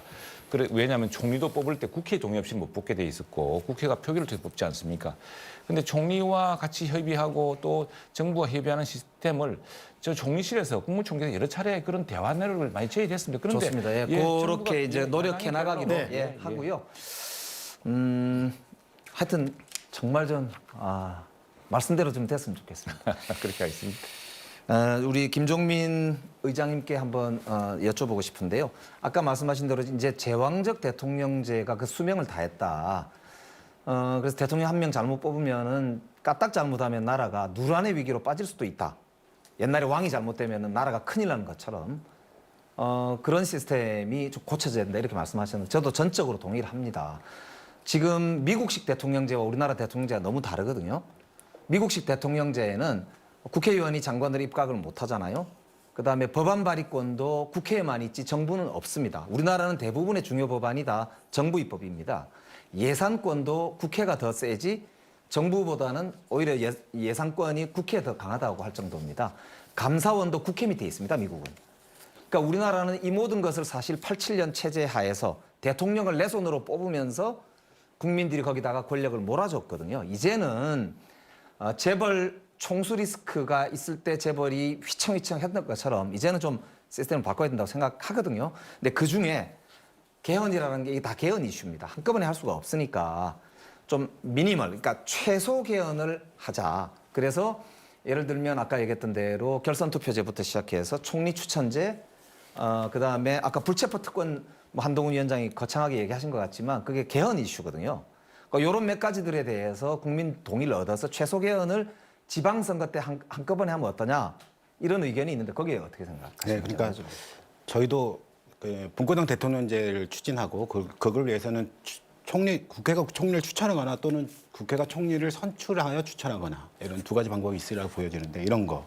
그다음에 특히나 아까 말씀드렸지만 권력 분산을 위한 것은 단순히 대통령제의 분산만이 있는 게 아니라 지방자치 권력에 대한 분산 문제도 여전히 있고 역시 개헌 사항입니다. 그것뿐만 아니라 제가 생각하기에는 원포인트를 뭐 말씀하신다고 하면 결선 투표 전에 당연히 돼야 되는데 대통령부터 시작하는 방식도 있고 모든 선거에 결선 투표를 제시하는 방법을 통해서 다양한 어떤 다당제 민주주의를 구현할 수도 있다고 보여집니다. 네. 예, 같이 한번 고민해 보시죠.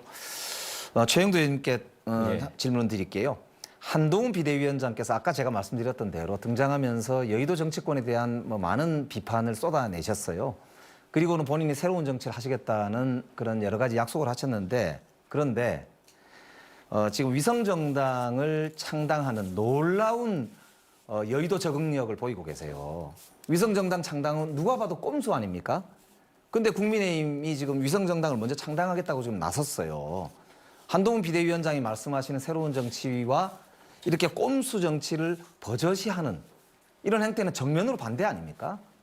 그리고 아까 말씀드렸던 대로 국회의원들의 불체포 특권이 개헌 이슈인 걸 법률가이시기 때문에 누구보다도 잘 아실 텐데 개헌에 대해서는 이런 방구 안 하시고 제왕적 대통령제, 윤석열 대통령의 제왕적 행태에 대해서는 한마디도 안 하시고 그에 대한 대안도 없이 그냥 불체포 특권 하자는 식으로 포퓰리즘 비슷한 모습을 보이시거든요.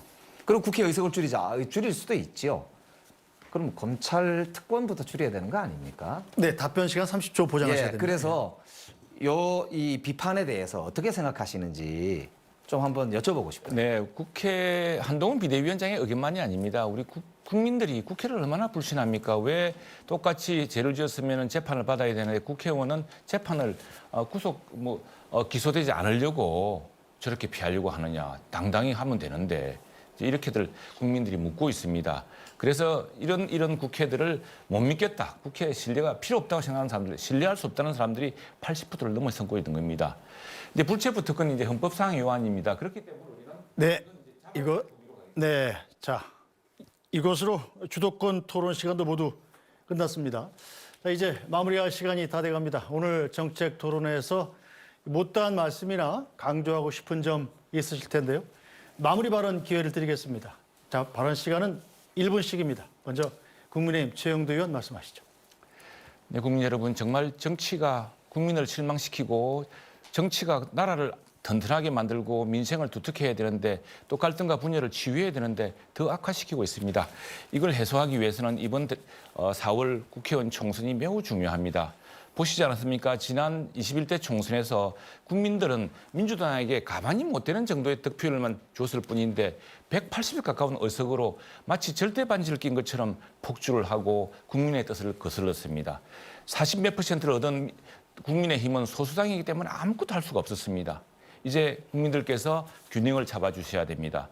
여당으로서 일을 할 수 있게 됩니다. 지금 데모크라시가 아니라 비토크라시라고 합니다.